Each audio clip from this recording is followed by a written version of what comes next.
Roman slave owner. This video is purely for entertainment and does not infringe on copyrights or laws. The rights to the novel and image belong to the original author. We do not claim ownership. Don't like waiting and want to listen to this fanfic in full now? Subscribe to our Patreon, where you'll find the best fanfics. Chapter 51 Party. Then what should we do? Julia said worriedly. That was the Roman consul, the most powerful person in the entire Mediterranean world. And Sino was not an ordinary consul. His hands were stained with the blood of elders and knights. He and Carpo both had the title of tyrant. Roman law might not be able to restrict them. A dying man dares to go against me. He really doesn't know how to live or die. Levi laughed. Julia was shocked. Master, be careful with your words. Levi didn't care. If Carpo was the backer of Sejanus, Levi might have considered it carefully, but it happened to be Cinna. Although Cinna's prestige was still higher than Carpo,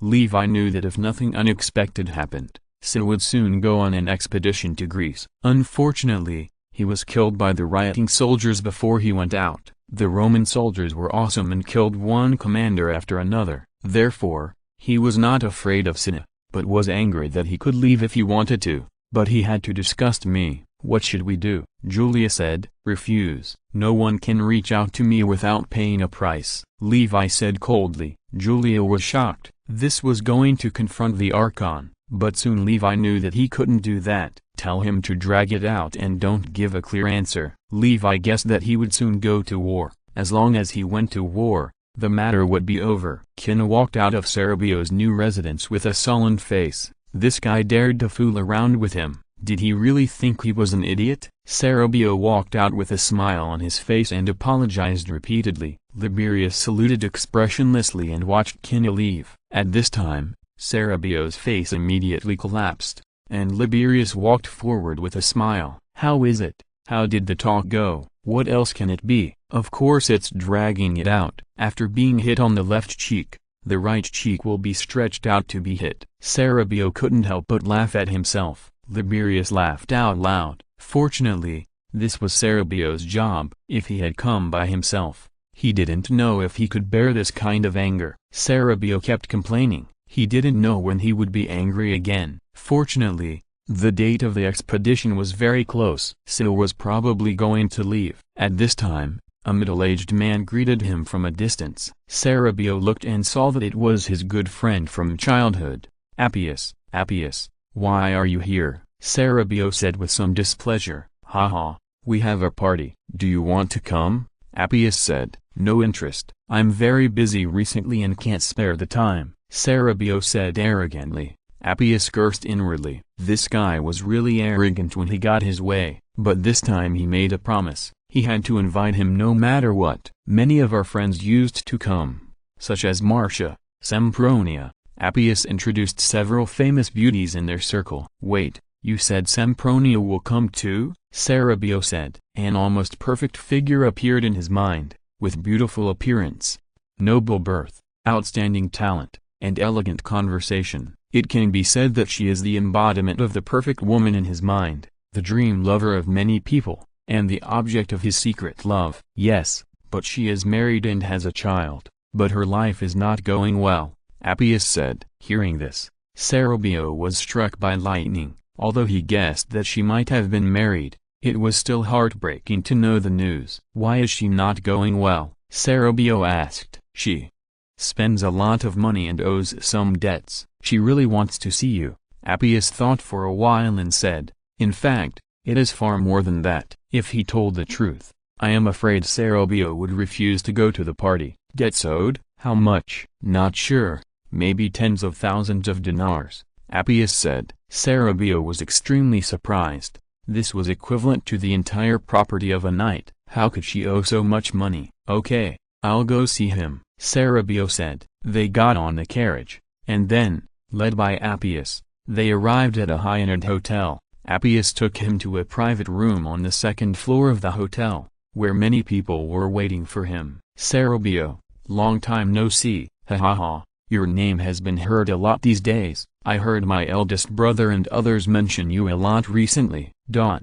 Those people said very enthusiastically after seeing Cerabio. and Serabio greeted them with a little reserve. Many of these people were his former friends, and many of them had laughed at him before, but now they all had smiles on their faces, which made Serabio feel very proud. Moreover, the experienced Serabio also found that although some of them were dressed brightly, there was no decoration on their clothes. It was obvious that some of them were not doing well. Rome rice is expensive, and it is not easy to live there. Serabio, long time no see. At this time, a dreamy voice came over. Serabio's body trembled, and he found a charming young woman smiling at him. She was at her most charming moment, and her figure was even more plump, full of mature femininity, just like a ripe peach. Just a glance would make men have endless desires. In addition, she was born in a famous family and had an elegant manner. It can be said that she was a beauty who brought disaster to the country and the people. Sempronia, Serabio said with a complicated expression.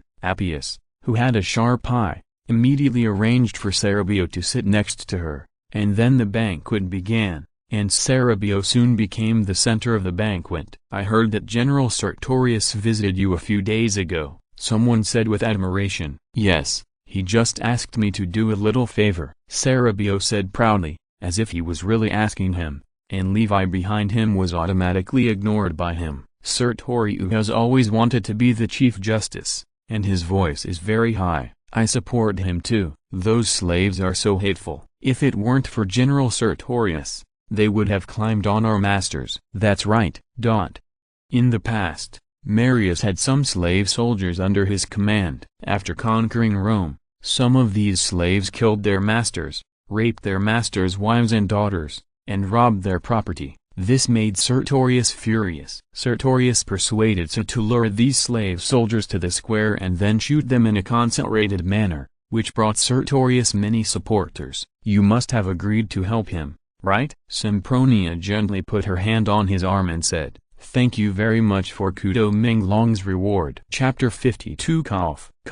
Yes, of course. Serabio laughed, but his heart began to beat uncontrollably. She actually touched me. This is simply incredible. Sempronia smiled, licked her tempting red lips, and looked at Serabio as if she was looking at her prey, which made Serabio a little restless. She had changed so much that he felt that he didn't know her anymore. The Senate has decided to investigate your family head. Have you dealt with the 10-man committee? Someone asked. Everyone knew that this was Serabio's biggest task on this trip. Of course, except for Capo and one senator. Basically everything has been dealt with, Serabio said proudly, especially since Sempronia was here. He was like a peacock with its tail spread out, desperately showing off everything he had. You are really amazing.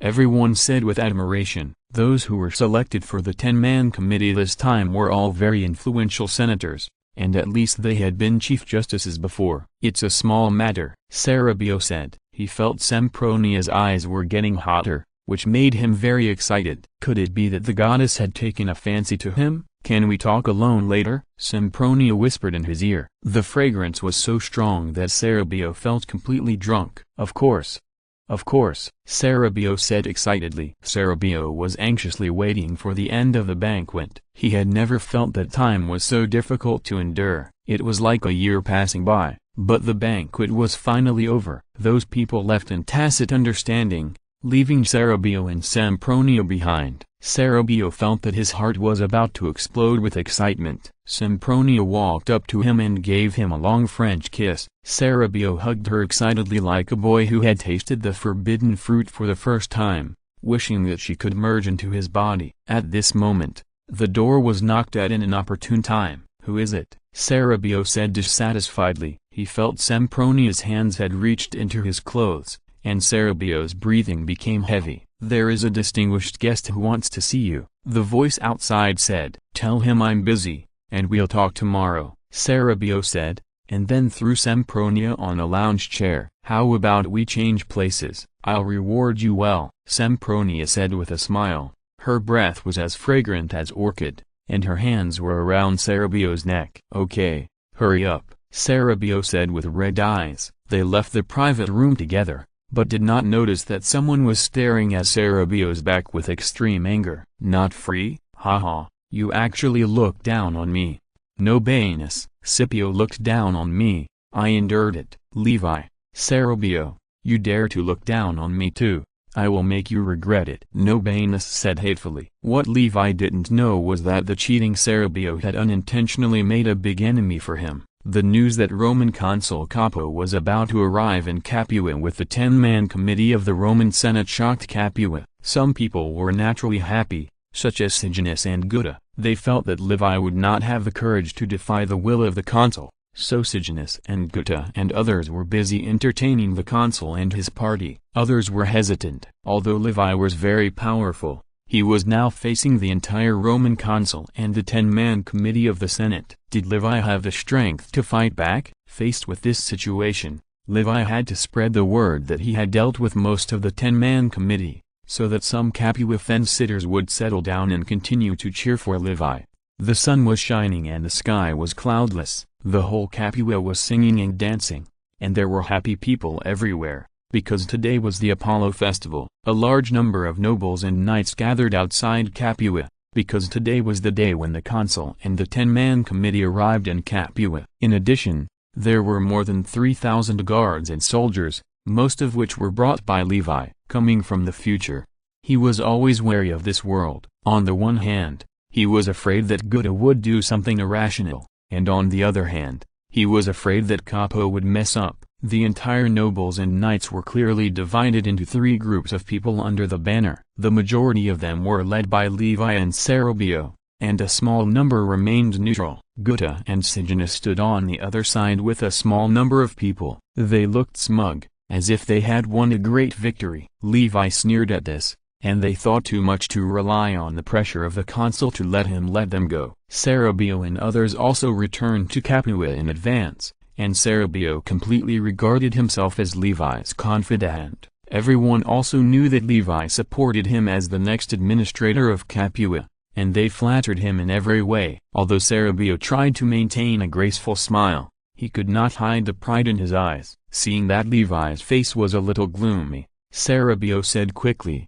"Don't worry, sir, the 10 members are not to be feared. I have dealt with all the others except one, and we may have given Capo a great benefit. As long as he has some sense, he will not be our enemy." Levi sighed. "I hope so." Capo was different from ordinary consuls. He came to power through an armed coup and was completely irreconcilable with Sulla. The law was useless in his eyes, but the law had always been Levi's greatest means. The reason why he forced the Campanian admiral and the Capua administrator to ecstasy was all because of the law. As long as Capo found out that he had a slight connection with Sulla, he guaranteed that Capo would never hold back. He even suspected that the promise given by Sulla was just to make him careless, and Capo was the real sword stabbing him. The loyalty education of the guards needs to be strengthened. They didn't dare to take action against the Capua garrison, let alone the Roman consul. "By the way, master, I want to tell you something," Serabio said. "If you have something to say, tell me quickly," Levi said impatiently. "I may get married soon." Levi looked at him in surprise. He didn't expect that Serabio would get married after a trip to Rome. "Who is the object?" "Sempronia," Serabio said proudly. "The clan of the Gracchi brothers?" Levi asked. "Yes," Serabio said. "Then congratulations," Levi said indifferently, without any congratulations in his tone. Serabio was a little embarrassed, but he still mustered up the courage to say, "I want to borrow some money from you." Sempronia is a real person. It is taken from Sempronia in the book The Conspiracy of Catiline. That woman is indeed very open. Chapter 53. Capo, how much? It's better not to be less than 50,000 dinars. Levi looked at Serabio in surprise. "Do you know how much money this is?" Many people can't make so much money in several lifetimes. Although Levi spent money like water, 50,000 dinars could already raise the rank of a Roman citizen to a knight. "I know, but she needs this money," Serabio said with a wry smile. "The one who has been fooling around with you those days?" Levi asked. "You know? Nonsense. I gave you so much money. Do you think I don't keep an eye on it?" "No wonder you have lost so much weight recently," Levi joked. Serabio's face turned redder. Sempronia was really amazing. When they were having sex, she squeezed him so hard that he begged for mercy before letting him go. Fortunately, no one knew. otherwise he would lose all his face. "Do you really like her?" Levi asked. "Yes," Cerebio said seriously, which was rare. "No problem, I can ask for no interest." "When will you pay me back?" Levi said. This.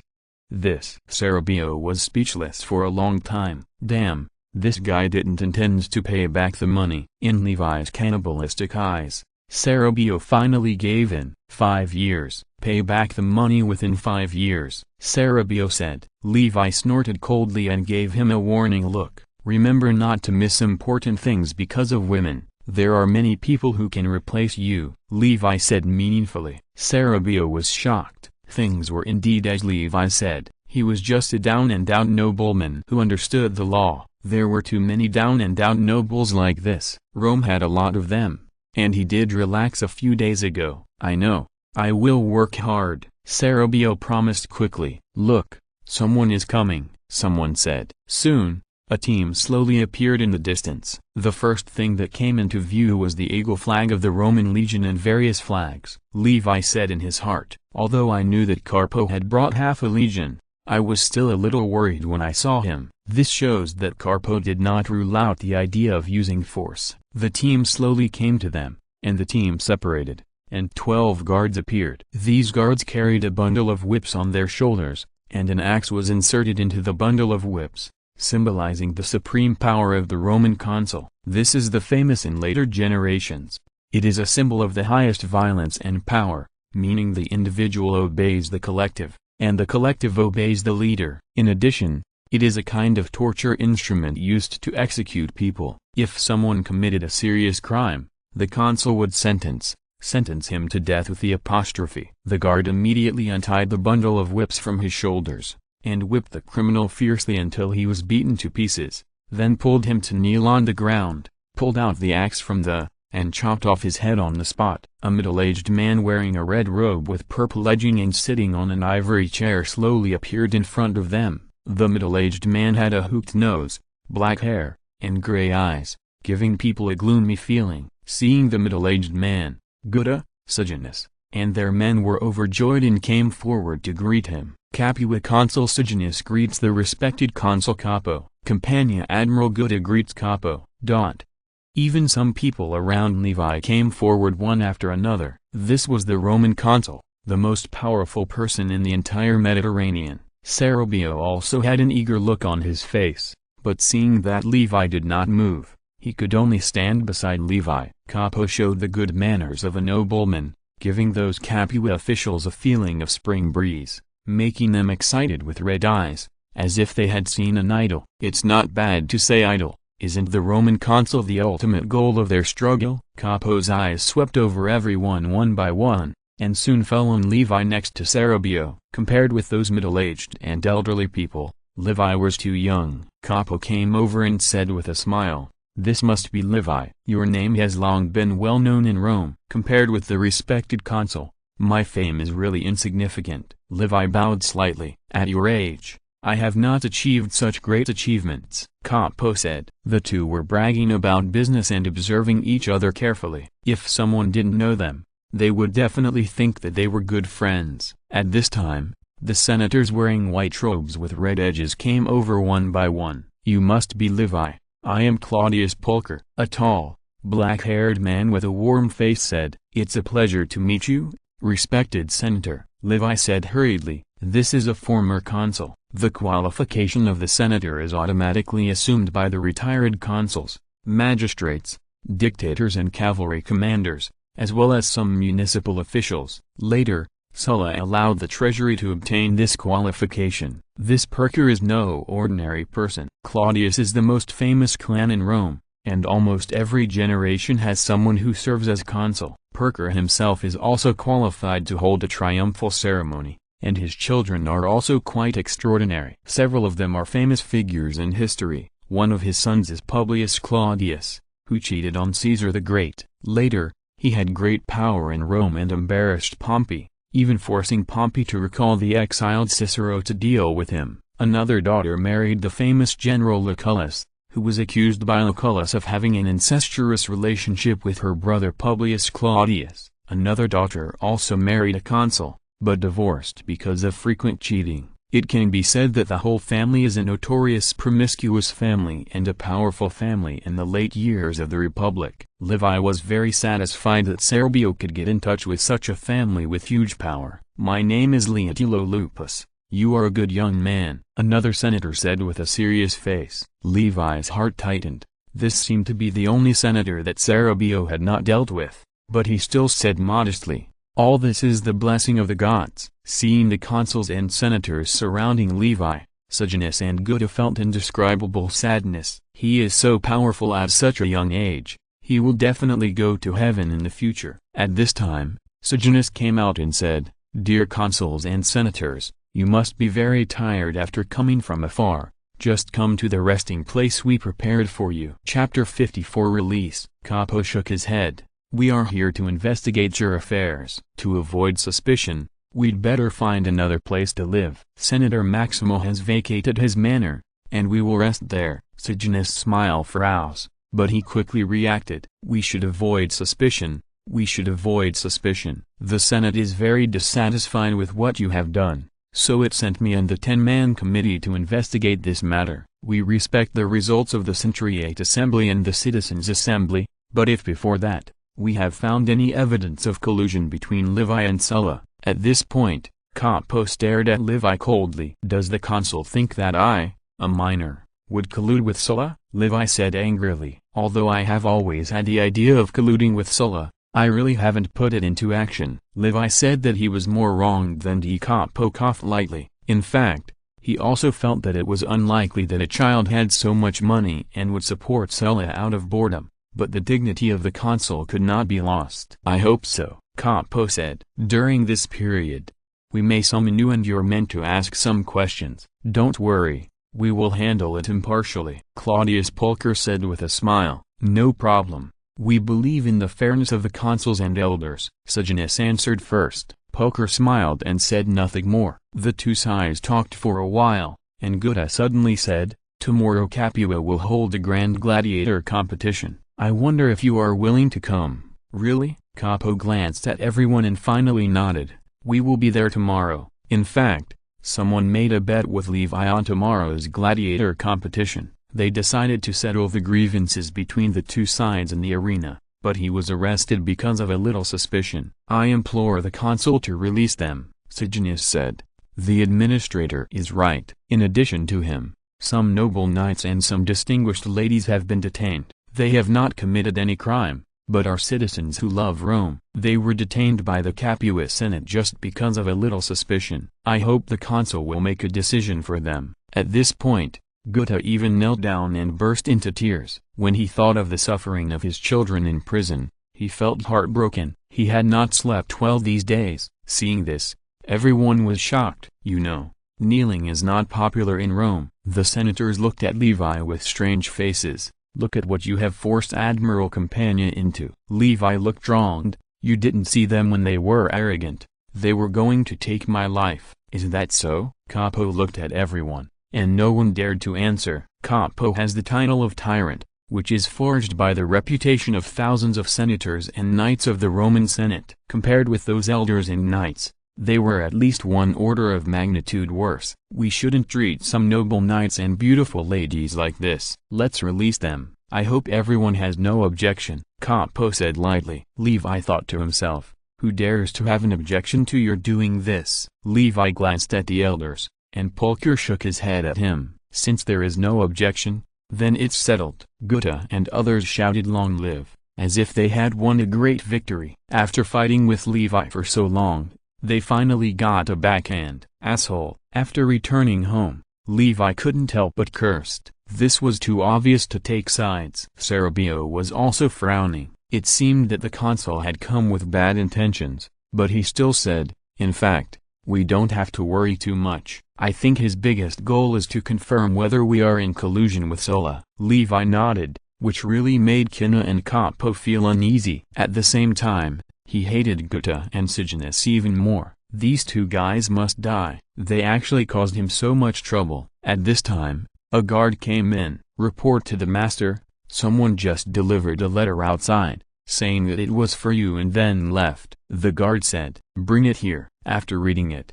Levi was overjoyed. and Cerebio was also very happy. This was a letter written by Perker to him, saying that Cinna had wanted to disband his 2 legions, but was stopped by Scipio and a group of elders because they needed Levi's support or Levi's friendship. In addition, there was Capo's purpose and possible bottom line. He believed that Capo did not care about good his life or death. He always wanted to put his confidant in the position of the governor of Campania, because this position was actually very important. Sulla started his army from the Capua garrison and drove Marius out of Rome, but it would be best to keep Sejanus, because this was his commission. According to Perker's speculation, Capo himself was not actually concerned about this matter. Capo was most concerned about whether he and Sulla had colluded. As long as there was no collusion, there would be no big problem. Perker also promised that even if Capo did anything out of line, they would do their best to stop him. This made Levi very grateful. These elders were really awesome. Brother Perker is really a warm-hearted person, Levi praised. That's right. Claudius and the Scipio family are deeply rooted in Rome. Even Cinna and Capo must pay attention to their opinions. Cerebio said with admiration, "This is the spirit of a true top noble, and it is also an existence that he looks up to." By the way, do we really have no contact with Sulla? Cerebio said cautiously. Of course not. Levi waved his hand and said, he did have this plan all along, but he hadn't been in touch with him all along. He was 100% innocent. Hearing this, Cerebio was relieved. Outside the city of Capua, a group of people were slowly moving forward. Walking in front were Titus and his son and Quintus' wife Lydia, followed by some guards and gladiators who would also participate in today's gladiatorial contest. I never thought that Levi could stir up such a big storm. Titus sighed. The arrival of the consuls shook the whole of Capua. Titus never thought that Levi could be such a troublemaker. He always thought he was an honest child, which made him feel that he had misjudged him. He is really a troublemaker, Quintus said with some jealousy. The news about Levi a few days ago made him unable to believe his ears. Is this his younger brother? Thank you very much for finally having time and Yanjeng's reward. If you're listening to this novel on a channel other than Fanfic World, it means they downloaded and uploaded it without effort. We cordially invite you to visit our channel, Mundo Fanfic Novelist. There you'll find the original version of this story and you can explore many other novels of various genres. We're waiting for you to immerse yourself in a world of incredible novels. Chapter 55 Encounter. The little brother who used to follow him and call him Big Brother. He earns millions of dinars a year, recruits 2,000 Roman citizens as family guards, and owns hundreds of slaves and hundreds of gladiators. Quintus is definitely not an open-minded person, which makes him extremely jealous of Livius. When Livius and the Capua garrison fought, Quintus was secretly delighted, but the next scene was simply shocking. Livius not only defeated the Capua garrison, but also expanded the guards to 2 legions, and forced the Capua administrator and the Campanian admiral into a desperate situation, forcing them to ask Rome for help. Even the 2 major Roman consuls were alarmed. This is simply heaven. That's right,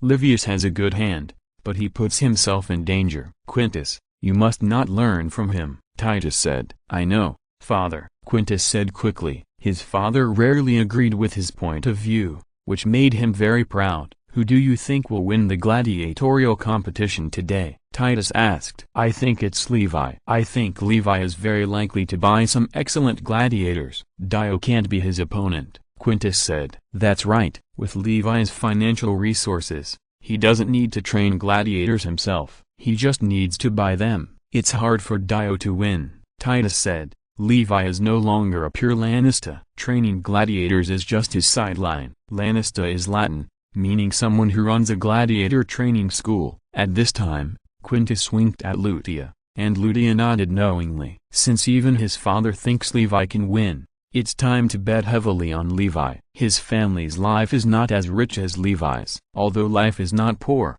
it is often tight sometimes. Moreover, his money is controlled by his father, and the money he can really control is very scarce. It's just the right opportunity to make a fortune. At this time, they encountered another large team. This team consisted of hundreds of fully armed guards and dozens of gladiators. When Titus saw this, he quickly asked the team to move aside and let them pass first. When they found the carriage in the middle of the team, Titus was surprised. Levi, "I didn't expect it was you, dear Titus. It's great to meet you here," Levi said with a smile. Levi got off the carriage and hugged Titus affectionately. "Hello, Quintus, and Lydia," Levi said. I remember that he had watched an American drama before. This Lydia was not a good person to get along with. Although she was born in a humble family, she was cruel and ruthless. In order to drive Titus away and let Quintus take charge of the family, she actually put drugs in Titus' favorite mead,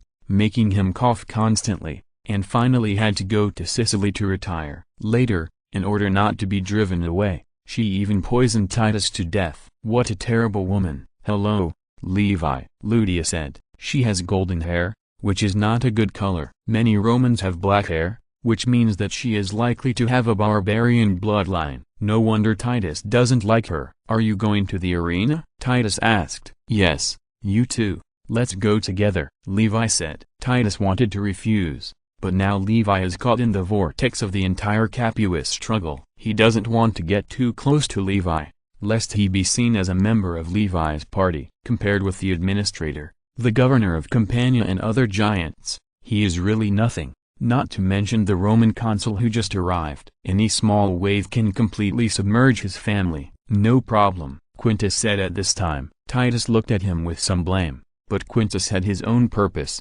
so he had to pretend not to see it. "Are these your gladiators?" Quintus looked at the gladiators behind him. They were all wearing single clothes, their muscles looked like they were about to explode, and they all looked murderous. "Yes, I asked people to buy them from all over the place. The lowest level is the general level, and there are also several champions," Levi said. Hearing this, Titus and Quintus were so shocked that their eyes almost fell out. The generals were first-rate gladiators, and their status was only below the champions. They were the top forces in a gladiator school. The Bachiatus family also had only 3 generals, and all of these 50-plus gladiators were generals and champions. Quintus guaranteed that Levi would win. This was definitely a team that would sweep the Capua arena. He decided to bet all his change on Levi. "Can you introduce them in detail?" Quintus said excitedly. The casino was not just about winning or losing. There were also bets on whether a certain company would win a few games,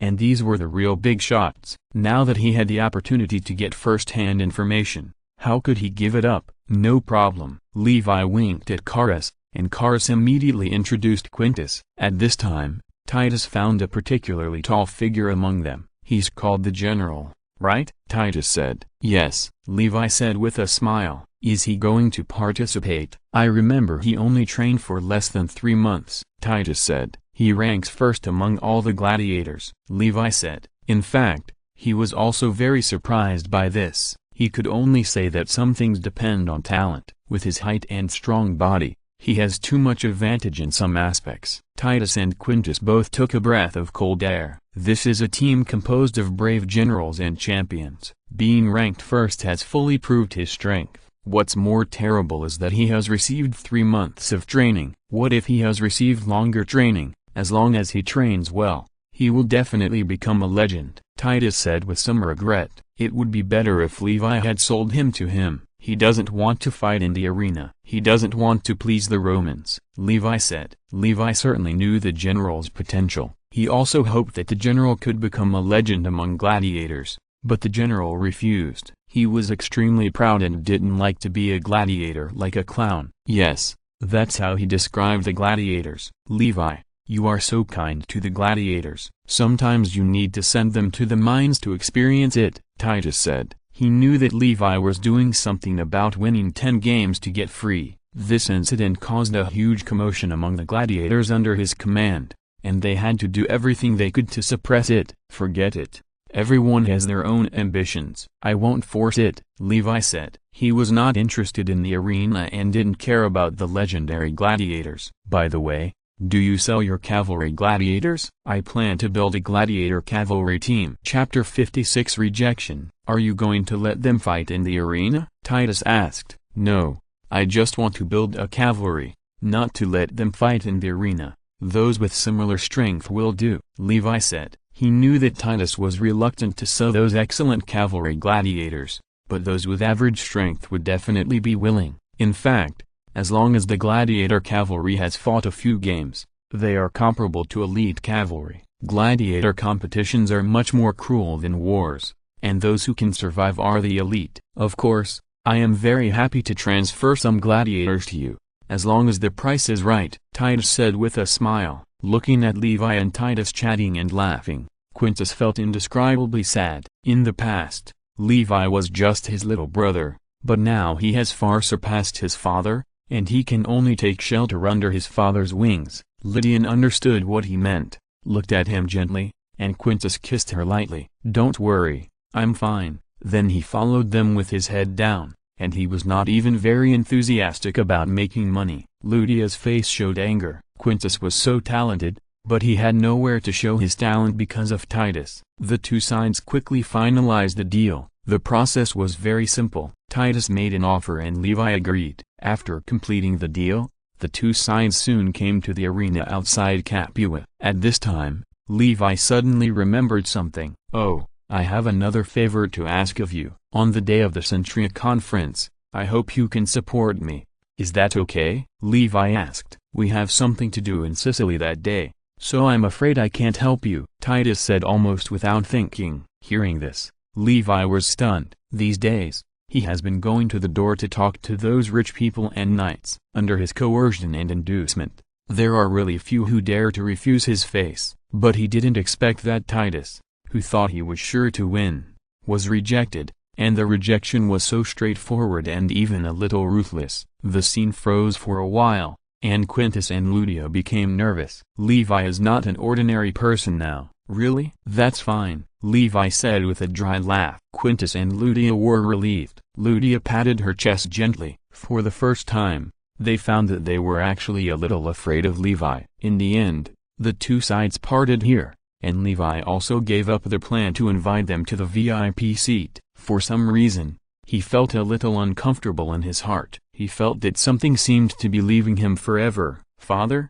why did you refuse so straightforwardly?" Quintus said with a wry smile. "Do you want to get involved in his struggle with the Roman consul, the governor of Campania and the administrator of Capua?" Titus said coldly. "Don't think I don't know what you are thinking. If you want to be an official, just rely on yourself honestly and don't think about relying on him." Quintus was embarrassed by Titus's words. He did think about relying on his friendship with Levi to become an official. This was a piece of cake for Levi. Being an official was almost the dream of every Roman, and he was no exception. Now that Titus refused like this, how could he go to Levi for help? "You'd better stay away from him. Although he is powerful now, if he continues like this, big problems will arise sooner or later," Titus continued. Quintus could only smile bitterly, and he and Lydia followed Titus into the arena. The arena was already crowded with people, at least thousands of people. The Capua arena was built of wood,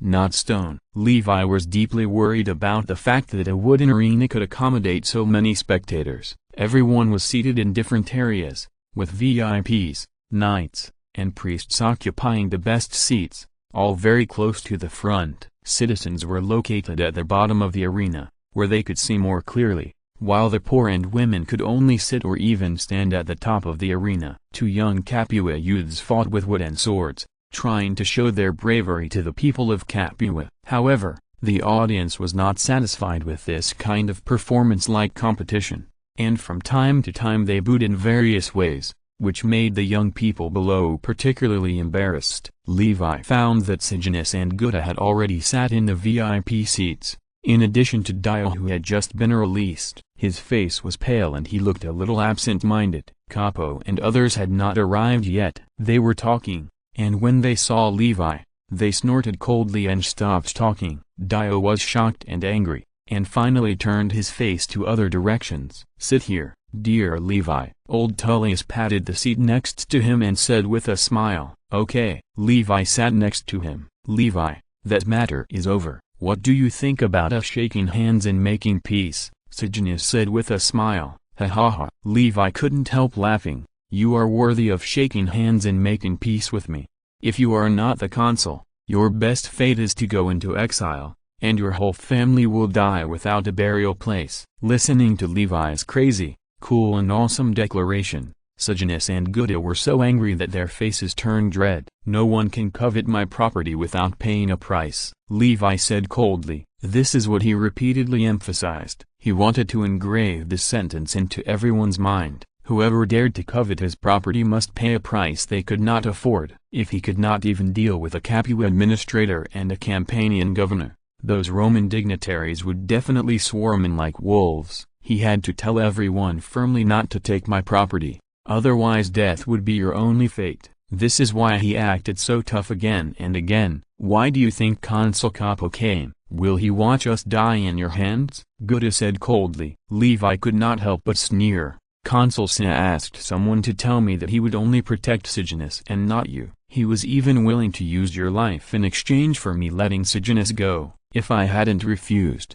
you would have died long ago." "What did you say?" Gutta stood up in shock. Others were also shocked. There was such a thing. The amount of information here was a bit large. Sejanus was secretly happy. He didn't expect Cinna to value him so much. But he knew that he had to help Gutta at this time. After all, the power of two people was stronger. Of course, if Levi was willing to let him go, he didn't mind pushing Gutta into the abyss. "He must be lying to you.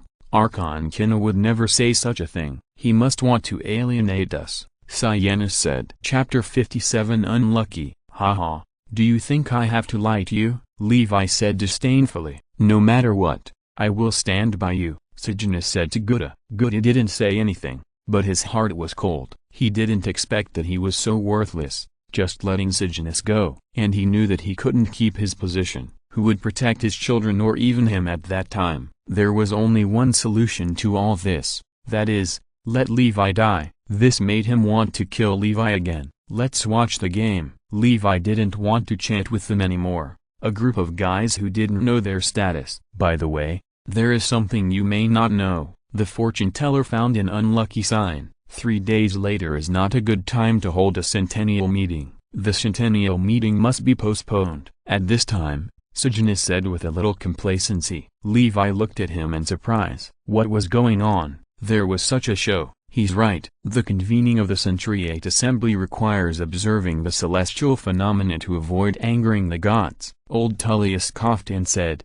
and even if the assembly is held, if an unlucky sign is found, the official presiding over the meeting can still stop the convening of the Centuriate Assembly. In Rome before, the consul did this. Levi's eyes narrowed slightly. It seemed that Capo asked to personally preside over this Centuriate Assembly, which means that he could stop the convening of the Centuriate Assembly at any time. Sejanus looked at Levi proudly. Don't think that you can do whatever you want just because you have Roman citizens. Officials have many ways to restrict you. At this time, a shout came from outside. Consul Capo and the senators are here. Hearing this, Levi and the others stood up quickly. Capo and several senators came over, greeted everyone, and then sat down. I heard that the highlight of today is the gambling fight between Levi and Dio, Capo said. That's right. Some people thought I was young and easy to bully, so they suppress me in various ways. Some people proposed to cooperate with me to produce white sugar, hoping to get something for nothing. Some people controlled the shipment of beets, so that I couldn't buy beets. Some people even sent troops to attack my manor for the formula of white sugar. Lord Capo, you don't know how miserable I am. You must make the decision for me, Levi said with his big eyes blinking. Hearing this, everyone coughed and rolled their eyes. If there was really a thing, it was in the past. Now the administrator and the admiral are almost being forced to death by you. Who will dare to target you in the future? Capo also looked helpless and didn't know what to say. Those people really knew how to die. Poker smiled and said, please rest assured, our Senate will definitely investigate this matter in detail. Thank you, Great Senate, Levi said quickly. Everyone was startled. It seems that those elders really favor Levi. At this time, the two young men also left the arena. I guess this gladiator show will leave a big shadow on them. It's almost time. Let's officially start, Capo said. Everyone said yes quickly. Capo stood up, and with a light press, the entire arena gradually quieted down. Capo said loudly, Dear citizens of Capua, I am the Archon Capo. Today is the Great Apollo Festival. To celebrate this great festival, we are holding a grand gladiator competition. The West attaches great importance to the cultivation of speech skills. Speech is a compulsory subject for nobles.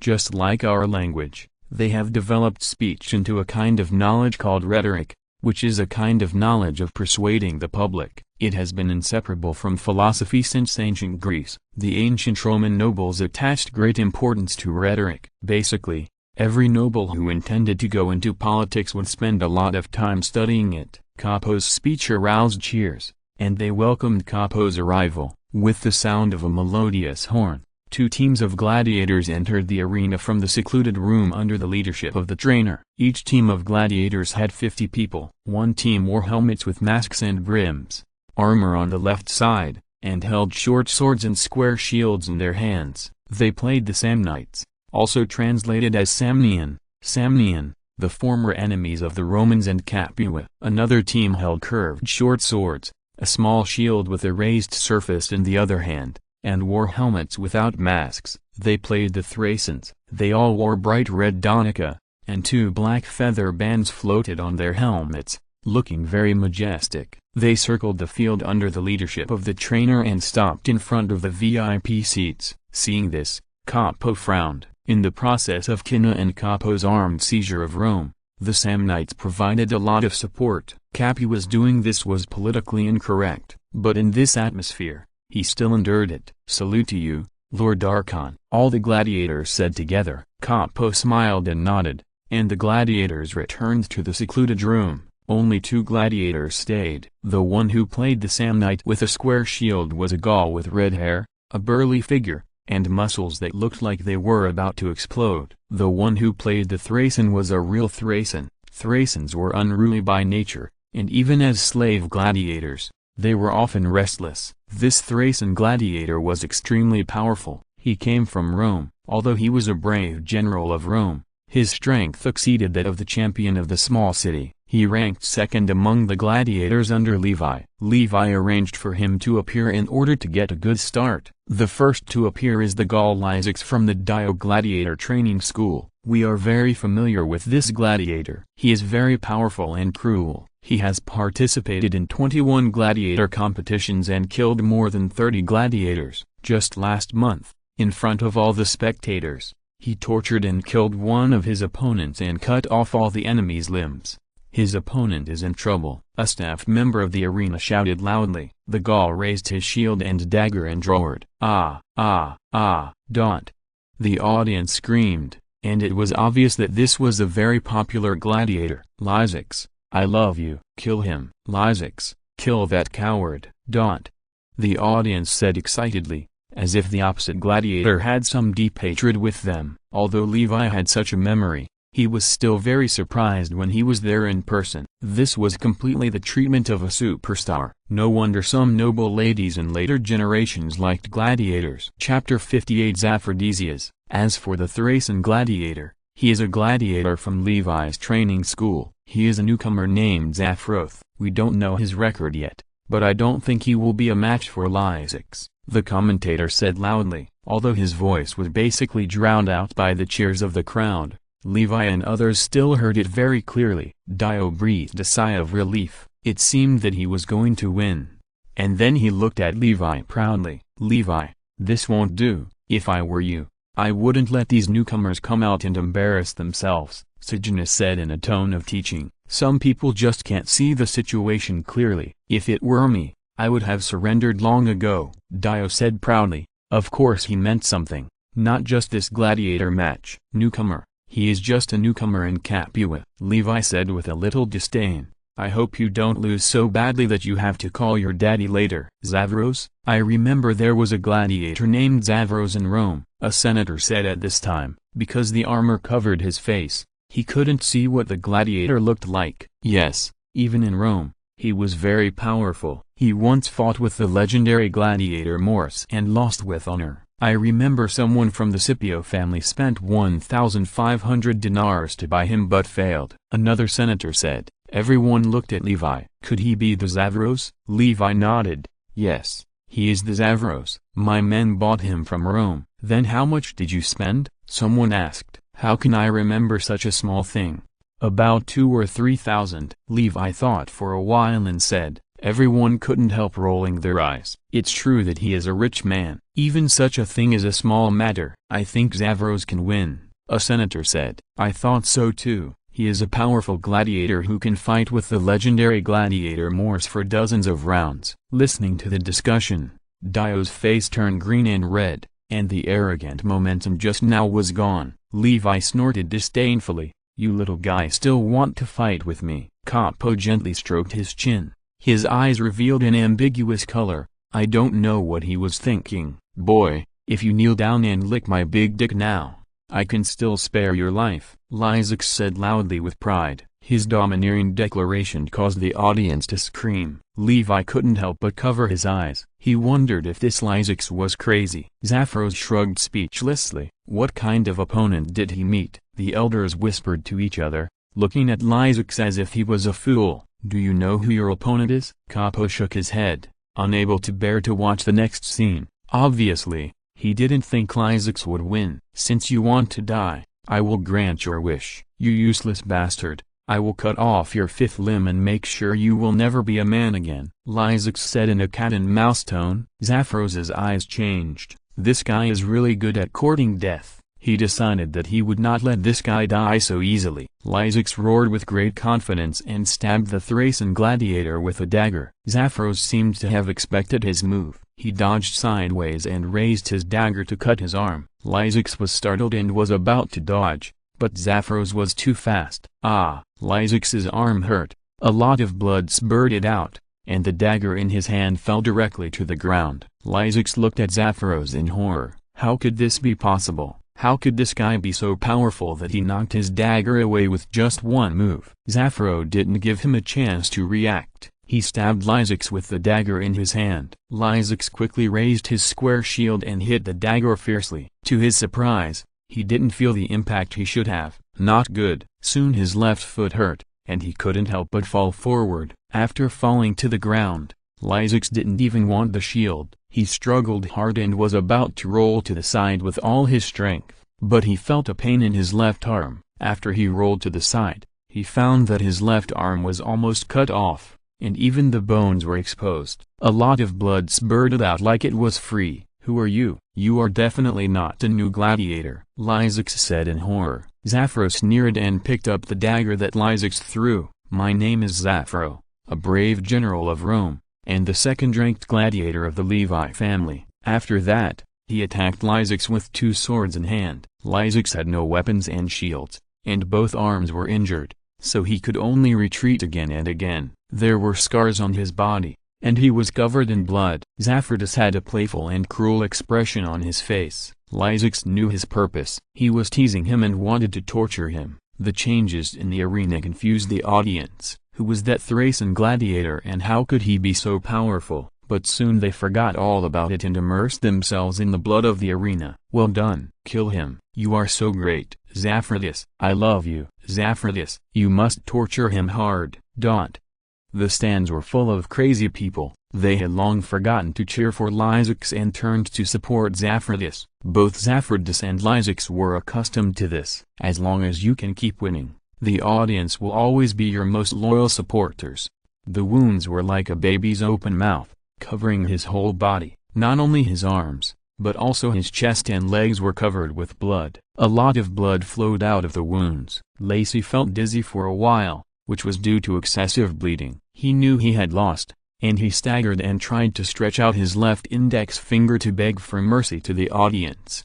But the injury on his left arm was too severe, and he could not lift his left hand for a long time. Zavros saw his plan, sneered, and chopped his left hand with both swords. The staggering Lysax couldn't dodge in time, screamed, and his left arm fell to the ground. Lysax covered his broken arm and looked at Zavros with horror. "You can't beg for mercy now." Zavros showed a devilish smile on his face. What followed was a naked massacre. The entire arena was filled with a bloody and brutal atmosphere, which not only did not make the audience feel uncomfortable, but stimulated them to become more fanatical. All the people cheered and shouted Zavros's name, as if calling a hero. Chapter 59 Victory. "It seems that I won." Looking at Lysax who was lying on the ground, Levi showed a faint smile. Dio's face was very ugly. He felt very ashamed to lose the game in front of the consul and so many elders. "A wonderful game," Capo praised. "If it were in the future,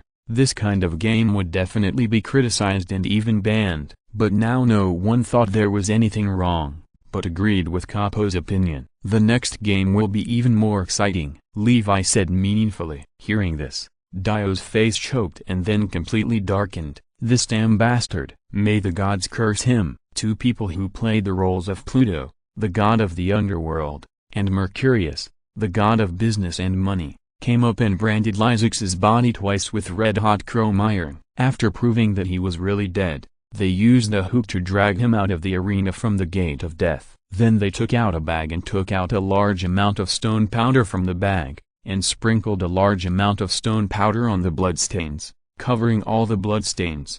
The white powder glittered in the sun. Next, there were more than a dozen pairs of gladiators. There were not only Levi and Dio's gladiators, but also gladiators from other gladiator training schools. But whenever Levi's gladiators faced Dio's gladiators, Levi won all of them.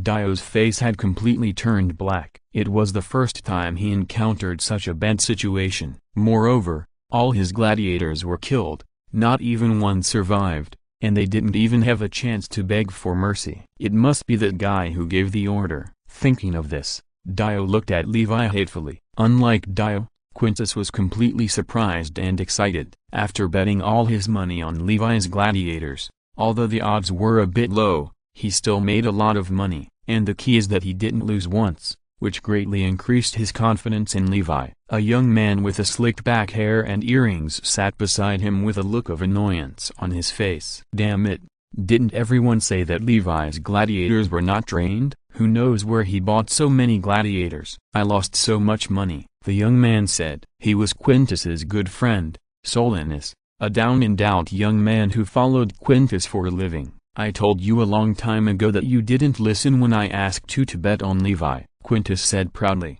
"Everyone knows that Levi's gladiators have long been free slaves. His gladiators have not been trained," Solinus said unconvinced. "You are really out of touch with the news. Have you heard a piece of news?" Quintus said. "What news?" Solinus asked. "Levi and Dio made a bet. Whoever dies more in their gladiator competition will lose 100,000 dinars to the other party," Quintus said. "Although this matter has been around for a while, it has only been circulated among the upper class of Capua." Quintus also learned about this news by accident. 100,000 dinars? Solinus exclaimed. "This is really an astonishing amount of money. No wonder there are so many new faces among their gladiators. Levi is so rich.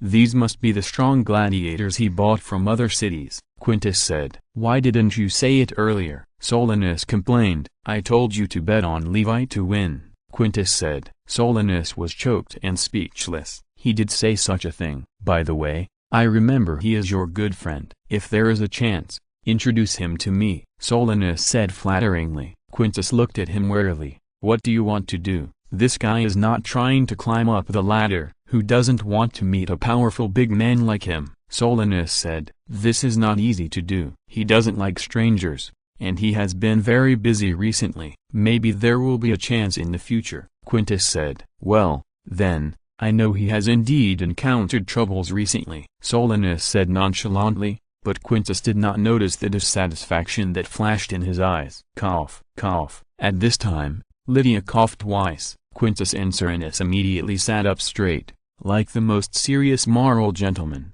and the topic of their conversation changed completely. Next is the team competition. The first group seems to be Levi's gladiators against Dio's gladiators. Who do you think will win? "I think Levi will win." "I think so too." Just out of their eyes, Titus was walking towards this side. "By the way, I remember I have an urgent matter." "I'll leave first," Solinus said seriously. "What kind of urgent matter is this?" "It's better to place a bet while you can and win a few bets." Quintus was extremely contemptuous, but he also said solemnly, "Really? Then I won't keep you." After all, business is more important. Solinus said goodbye to them, and said a few words when he met Titus, and then left here in a hurry. "What's the matter, Solinus?" Titus sat down and asked curiously. "I don't know. He said it was something important," Quintus said. He would never dare to tell Titus that he went out to gamble, otherwise Titus would kick him out of the house. Titus did not suspect anything and watched the game. Lydia poured Titus a cup of mead very skillfully. "Father,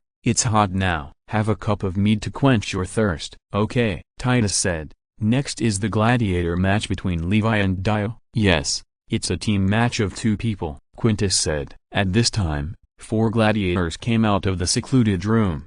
The most eye-catching one was the general, a big man over 1.9 meters tall. At this time, there were bursts of exclamations from the audience. "Who is that? He is really tall. Look at his strong muscles. He must be a very scary gladiator." That's not necessarily true. Being tall does not necessarily mean being strong.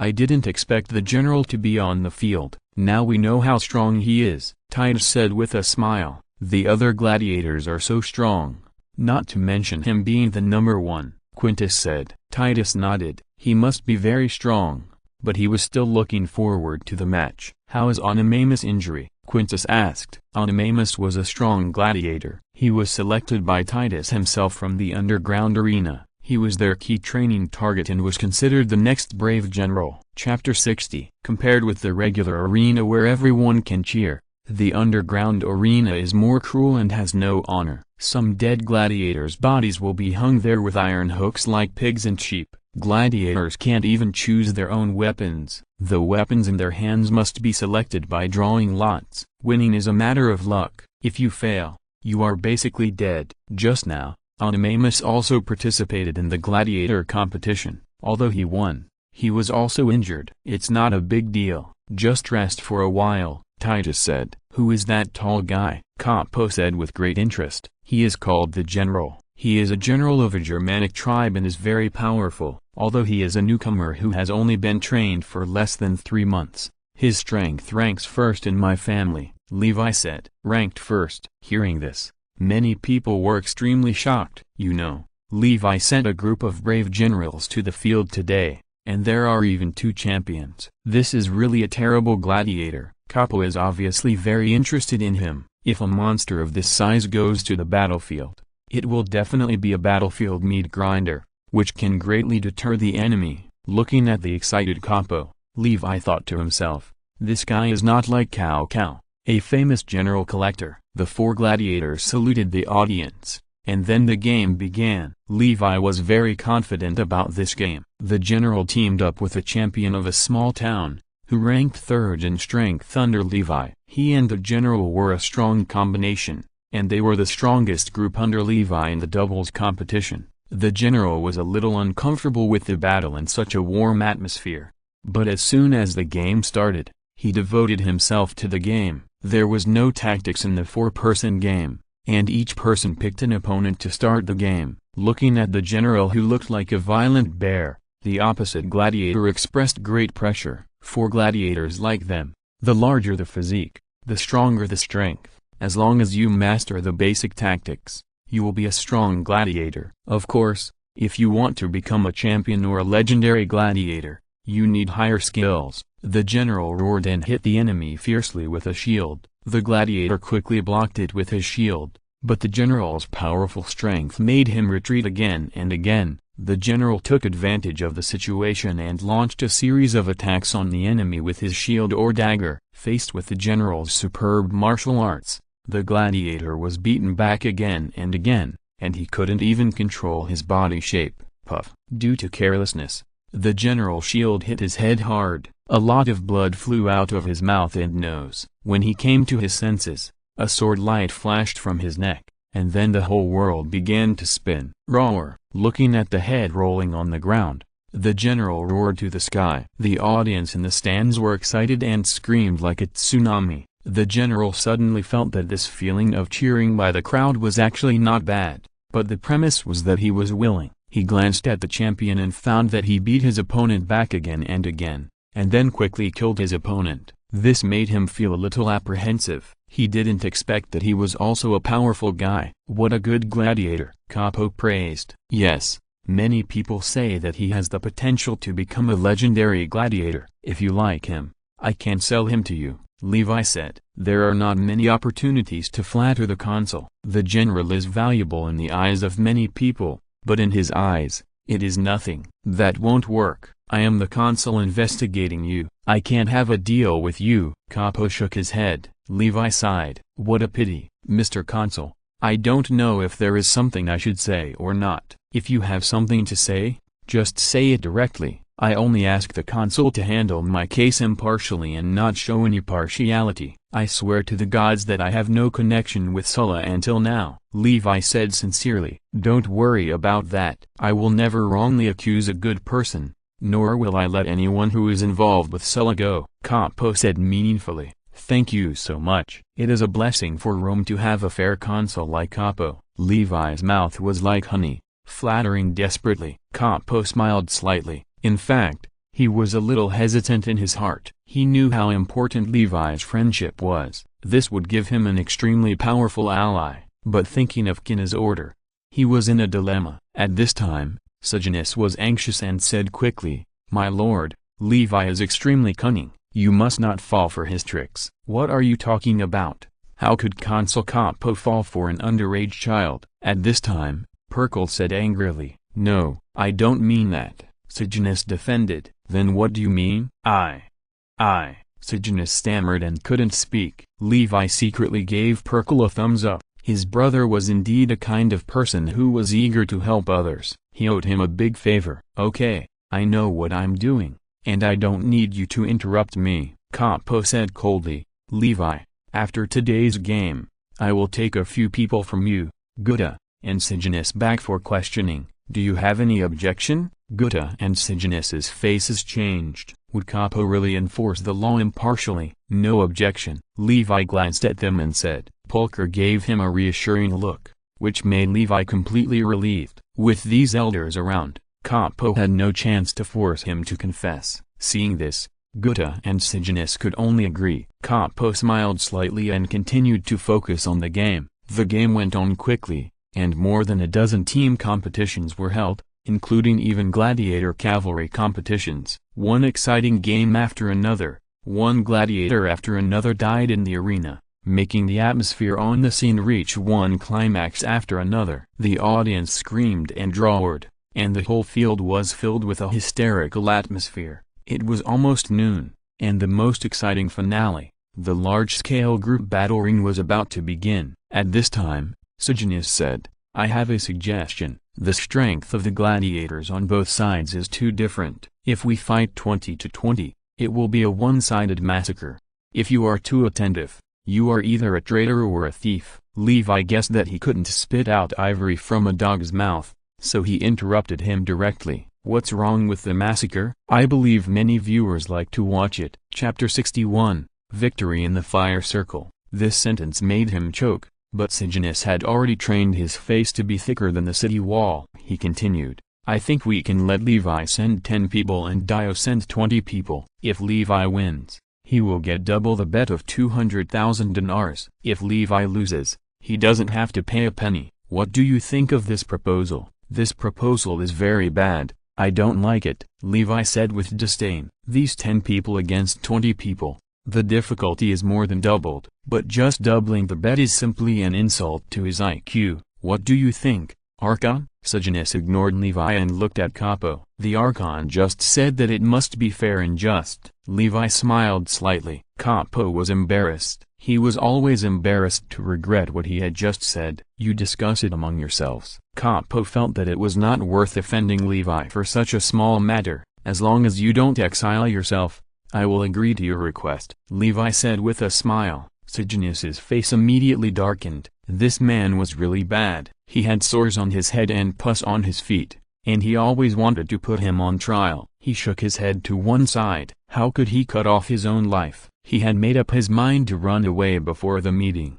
No matter how high his chances of winning were, as long as you agree, I will give you the manor outside the city. Sejanus thought for a while and said. Hearing this, Levi's eyes lit up. He had coveted that manor for a long time. Only by getting that manor could he build a castle or even a small city. But Sejanus had always refused to sell it. He didn't expect that the old guy would actually sell it now. Levi suddenly felt alert. This old guy must want to run away. Add the original 100,000 nars. Levi tested his bottom line. Don't even think about it. There is only one manner, you can take it or not, Sejanus said disdainfully. Levi was so angry that his teeth itched, but he could only agree in the end. Okay. In the dark room, after learning the news, Karst said very dissatisfiedly, why let 10 of us fight against 20 of them? This is too unfair. Did someone put pressure on the head of the family? I don't know, but the head of the family said that as long as you win,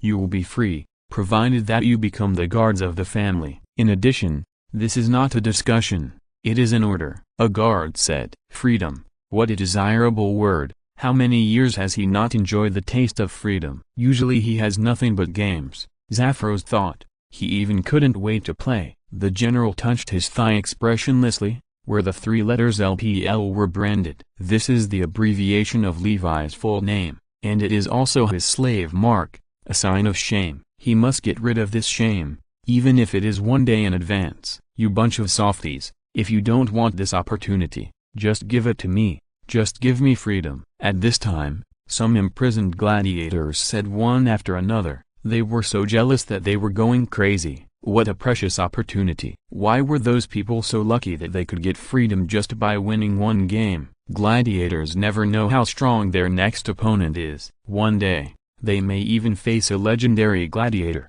So the only way to survive and get freedom is to shut up.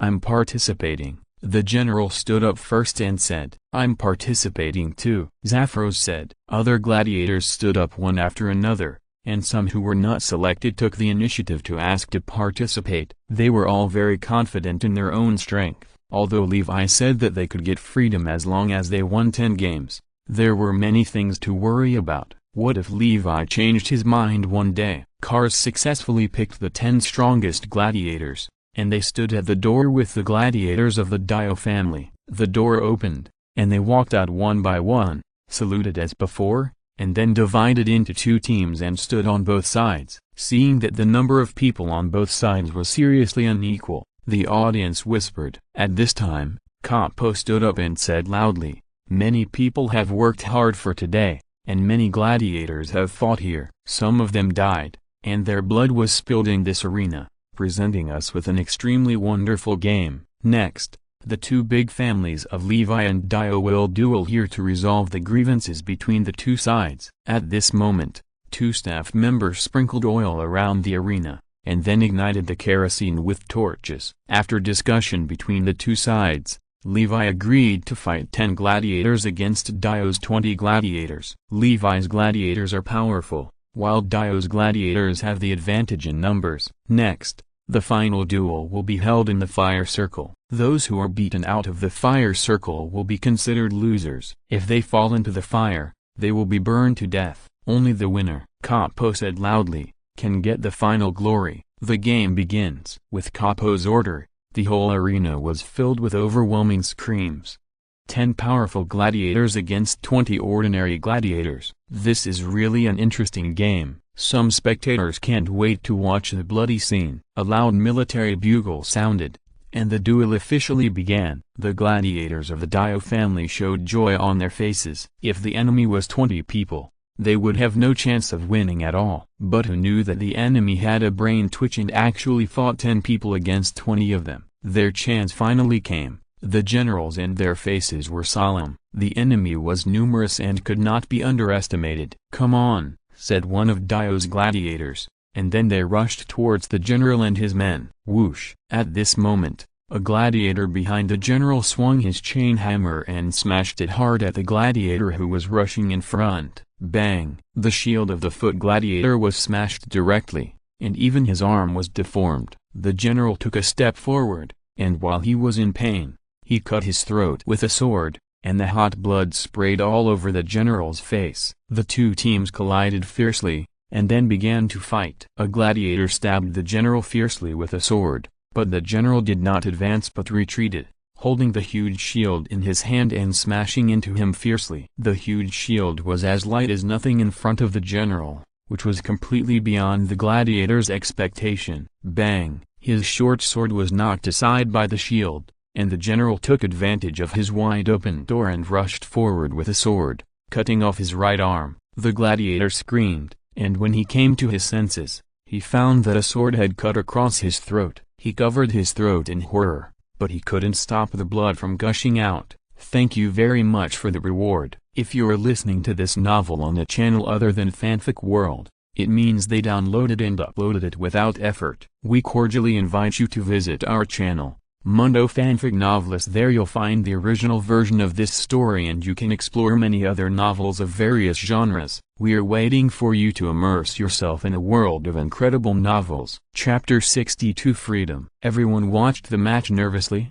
and people clapped and cheered from time to time. Look at that general, he's so powerful. He's killed 3 people. Zephyros is not bad either, he killed 2 people. Who do you think will win? It's hard to say.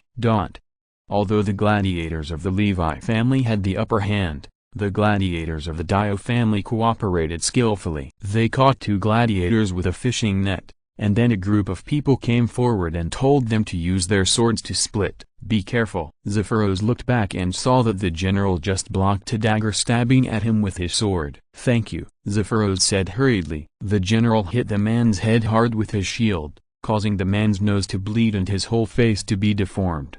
Watch behind me, I'll attack, the general said. No problem. So the 2 began to cooperate, without any worries. The general was like a tiger in a flock of sheep, using his powerful strength and skills to kill one opponent after another. Look, that big guy is so powerful. He has killed 5 people, right? No, I remember 6. He killed another one. General. The voices in the audience became louder and louder, and finally merged into a torrent. Levi looked at all this in surprise. He didn't expect that the general could attract so many fans. Sejanus's face was livid, and the cheers of the audience were undoubtedly a slap in his face. If that man goes to the battlefield, he must be a fierce general, old Tullius said. Levi nodded and admitted that he was right. At this time, the 2 sides had already decided the winner, and there were only 11 people left on the field. There were 7 on Levi's side and 4 on Dio's side. The 4 gladiators looked at the general and others in fear, and 2 of them fled to the outside of the fire circle. A gladiator threw the shield in his hand directly at a person, knocking him down directly into the fire circle. Ah! The foot gladiator screamed extremely miserably, and some oil stuck directly to his body, and his whole body was on fire. He rolled on the ground in pain, trying to put out the fire on his body, but he couldn't do it no matter what. The fire burned fiercely, and soon he stopped struggling. The arena was filled with a strange smell of barbecue. Don't kill me, the gladiator who escaped to the outside of the fire circle said in fear, and then fled to the secluded room. What a waste. Dio couldn't help cursing. It would be fine if he died, but he actually left his people here. He felt that he couldn't keep his life. The remaining 2-foot gladiators looked at them in despair. It was over. They were dead. The general stopped the people who were about to come forward. Let me do it. Zephyros retreated to the back without caring. The others complained a few words, but finally did not come forward. The general's performance just now had conquered them. They admitted that the general was the strongest gladiator. Now I give you 2 a chance. As long as you 2 can beat me, I will let you leave here alive, the general said. Shall we go together? Yes, the general said. The 2 men were overjoyed. Although the hope of defeating him was slim, it was better than nothing. Their life and death is not decided by us, but by the audience, Zephyros said quietly. They didn't run away just now.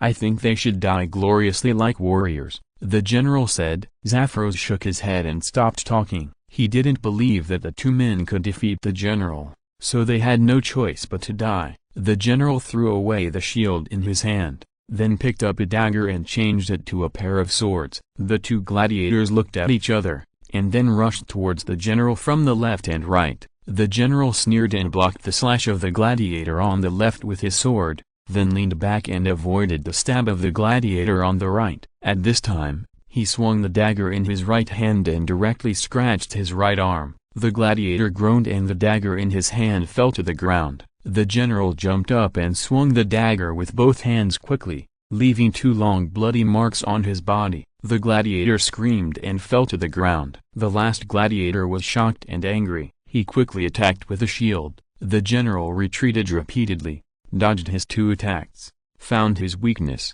and cut off his arm with a sword. Dang! The shield fell heavily to the ground, and the gladiator looked at it in disbelief. He finally lost. And the price of losing is death. He knelt on the ground and let the blood flow from his shoulder. The arena was filled with earth-shaking cheers and praises for him. The general was not only not happy, but extremely disgusted. One by one, the gladiators fought with their lives here just to please these Romans. This was really not worth it. The gladiator raised his other hand tremblingly, but was pressed down by the general. Die like a warrior.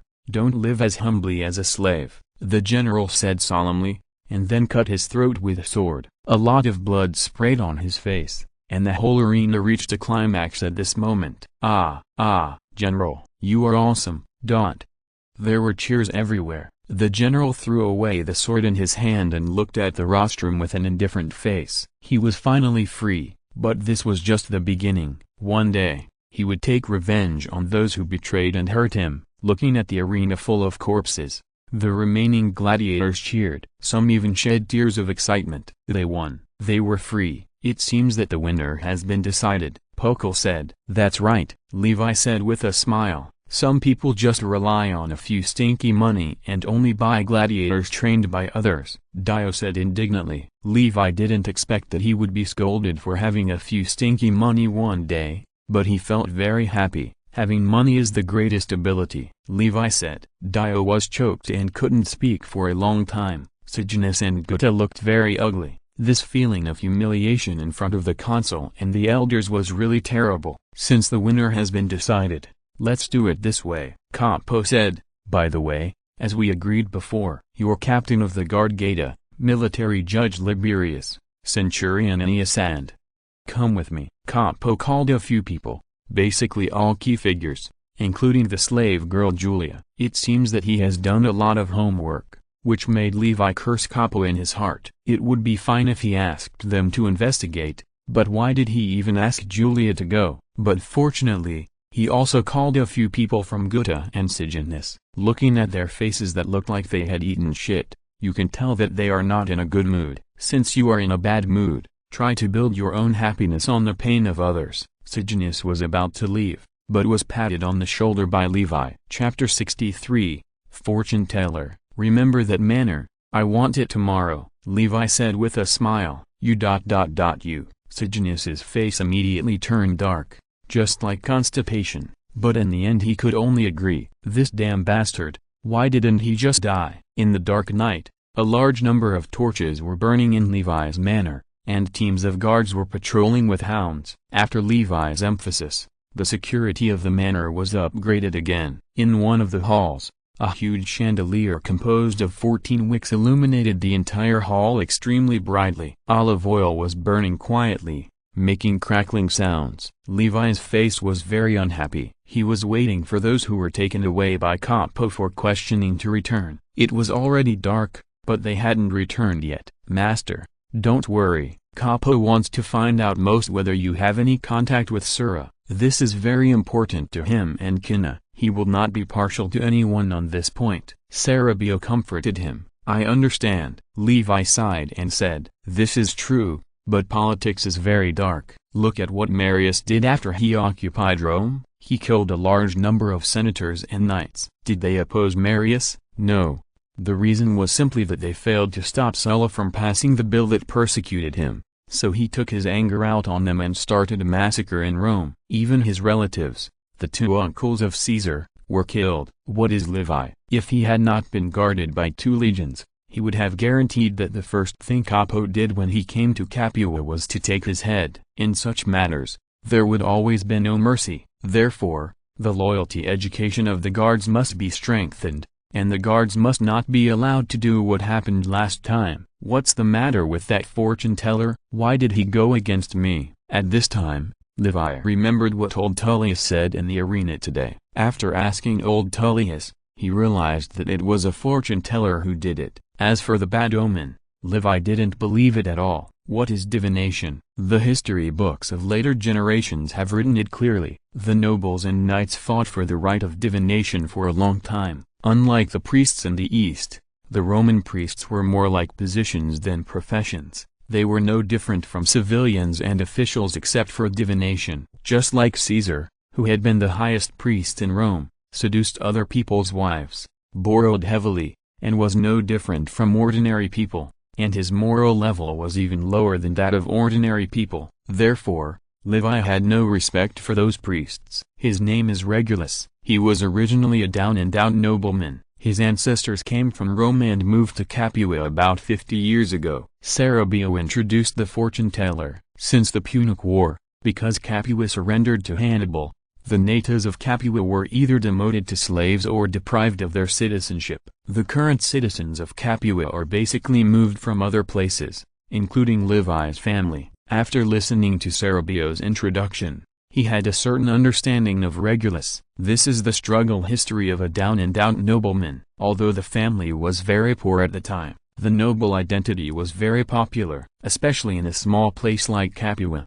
This family married a wealthy knight family. This is what the downtrodden nobles and knights like to do most. The knights get the so-called noble blood, and the downtrodden nobles get financial support, which not only alleviates the plight of their own families, but also has the opportunity to make a comeback. The marriage of Marius and Caesar's aunt is an example. The history of the Caesar family can be traced back to the founding of Rome. The mother of King Romulus, also translated as Romulus, etc., who founded the city of Rome, was the daughter of the king of the kingdom of Aruba, and the Julius family was a prominent family in the kingdom of Aruba at that time. A century later, Rome broke through the kingdom of Aruba, and all the nobles of the kingdom of Aruba were forced to move to Rome. The Romans did not make them slaves, but let them continue to be nobles, including the Julius family. Later, the Caesar family gradually declined, and Caesar was born in a civilian area. He couldn't even afford to buy Greek slaves as teachers. Although Marius was born a civilian, he had already achieved success and fame. He not only became a chief justice, but also served as the governor of Spain. However, his career as a commoner was not smooth sailing, and he was excluded by the aristocratic faction of the Senate countless times. Not only did he fail in the competition for the municipal official, but even the competition for the chief justice was in jeopardy. So he learned from his mistakes and married Julia, the aunt of Caesar, who was from the then downtrodden noble family of Caesar. It turned out to be a win-win decision. Since then, Marius's career has been extremely smooth. He was elected consul 7 times in total, the person who was elected consul the most times in Roman history. The Caesar family also rose again with the help of Marius's reputation. One of Caesar's uncles was elected consul, and even Caesar's father became the chief justice. Even though Marius killed Caesar's 2 uncles, Caesar still used Marius's reputation to build momentum for his career a few years later. The same is true for the downtrodden noble. They used the wealth of the knight family, and the family had a trend of rising again. Of course, it was just a trend. If Levi wanted to, he could slap him into the dust with a slap. This is not arrogance, but extreme self-confidence. Am I so easy to talk to? He is afraid of Sejanus, but not me, Levi said with a sneer. Maybe Cinna and Capo are standing behind Sejanus, which gave him an illusion. Cerebio said, "It seems that we have to find an opportunity to kill a chicken to scare the monkeys." Levi said. Cerebio was stunned. What does killing a chicken to scare the monkeys mean? Mobilize all our relationships and check the details of this Regulus for me. Levi said, I want to know what mistakes he has made and his relatives. I know, Cerebio said. Even if he dealt with this fortune teller, Capo still has the ability to prevent his century assembly from being held. When Levi thought of this, he had a headache. What should he do? Should he take it one step at a time? This must not be the case. He must take the initiative. Levi kept thinking and finally came up with a good idea. After listening to his plan, Cerebio also felt that it was very reliable, and there would be no loss even if it failed. So under the improvement of the two, the feasibility of this plan became higher and higher. At this time, a voice came from outside. Liberius and his men came back, but not all of them came back. Julia and Gata were still being held there, which made Levi so angry that he almost cursed. He was not too worried about Gata, because it was nothing for a grown man to suffer a little. But Julia was a woman, so he hoped nothing would happen to her. So he immediately called a centurion, Thank you very much for the reward from wrenching and Warhammer Total War. Chapter 64 Regulus. Take your people to the Maximo Manor and tell Senator Morkel that Julia is my woman, not an ordinary slave. Be careful to protect her safety, Levi said. Yes, sir, the centurion said hurriedly. After the centurion left, Levi asked about their situation. Liberius, Aeneas and others told their situation in detail. After arriving at the manor, they were isolated. Then they were questioned by Capo and several senators. They asked a lot of questions, and they were very detailed, and they made records. By the way, there is one more thing. Capo said that he hopes you will go to him tomorrow and accept the investigation of him and the 10-man committee. Liberius said. I know, Levi said helplessly. Is it finally his turn? The downtown of Capua was bustling, and Regulus sat on the sedan chair with a faint look of sadness on his face. Since the announcement of the ominous sign that the Centria conference must be postponed, the sensitive him felt the calm before the storm. First, his knight relative scolded him and wanted to cut off relations with him. In the past 2 days, he visited several elders of the Capua Senate, hoping to get their understanding and support, but they were all turned away. No one wanted to offend Levi at this critical moment of life and death. They could already imagine Levi's rage. This made Regulus feel a chill. Capua was now like the eye of a storm.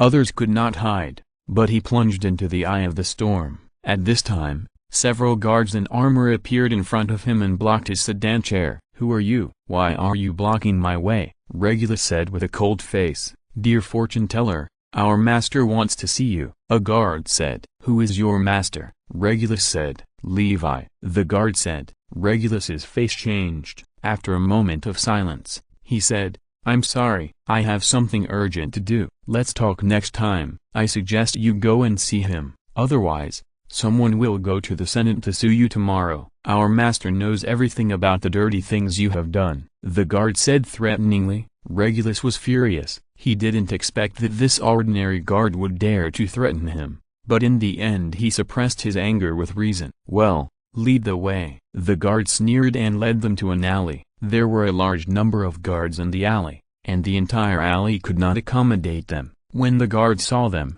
they took the initiative to make way and let them pass. Go in. The guard took him to a tavern and said. Regulus opened the door and walked in, and found that it was a very ordinary tavern. There were not many people in it, only Levi and 2 female slaves sitting at a table. I finally waited for you, dear fortune teller Regulus. Please take a seat. We have enough time to discuss, and no one will disturb us. I have booked this tavern for a whole day, Levi said with a smile. In his previous life, he only dared to dream about such a rich man, but today he really did it and he didn't feel excited at all. If he wanted, he could buy 100 taverns like this at any time. I'm sorry about the bad omen, but I assure you that it is true. It is a sign from the gods, Regulus said with a serious face. Levi looked at him with a strange look, and then said, Do you think I'm an idiot? Regulus was embarrassed and didn't know what to say. Can you tell me what gave you the confidence to dare to stop the convening of the Centria conference? Levi asked. In fact, I have always been kind to you, and all this is not my intention, Regulus said. It's hard for me to believe your kindness like this. Tell me why? Levi stared into his eyes and asked. Regulus couldn't speak for a long time. It seems that you are still hoping for the best. As far as I know, you have several industries suspected of tax evasion, Levi said, flipping through the papers in front of him. These are all slanders, Regulus said calmly. If it were just these threats, Regulus would not be afraid at all. Those nobles have done a lot of things like this, and it would not be a big deal even if they were exposed. And you have maintained illicit relationships with several elders and knights' wives in Capua, including Senator Torquatus, Senator Collis, Senator Centimars, Senator Lurianus, and the wives and daughters of several wealthy knights. I have to say that Regulus, the fortune teller, you are a charming man, Levi said with admiration. A drop of cold sweat broke out on Regulus' forehead. These elders are the real power figures in Capua. If these things were exposed, they would probably be unhappy, which would be extremely detrimental to his career. You have no evidence, Regulus said in a panic. If you are willing to investigate these things, There will be evidence, Levi said. Regulus was silent for a while. For such an affair between nobles, the maids under their command needed to be sent away. It was easy to match the numbers by asking about the schedules of both parties. Moreover, evidence was not necessarily needed for such a thing. As long as there was suspicion, they would probably divorce, just like Caesar divorced his wife immediately after being cuckolded.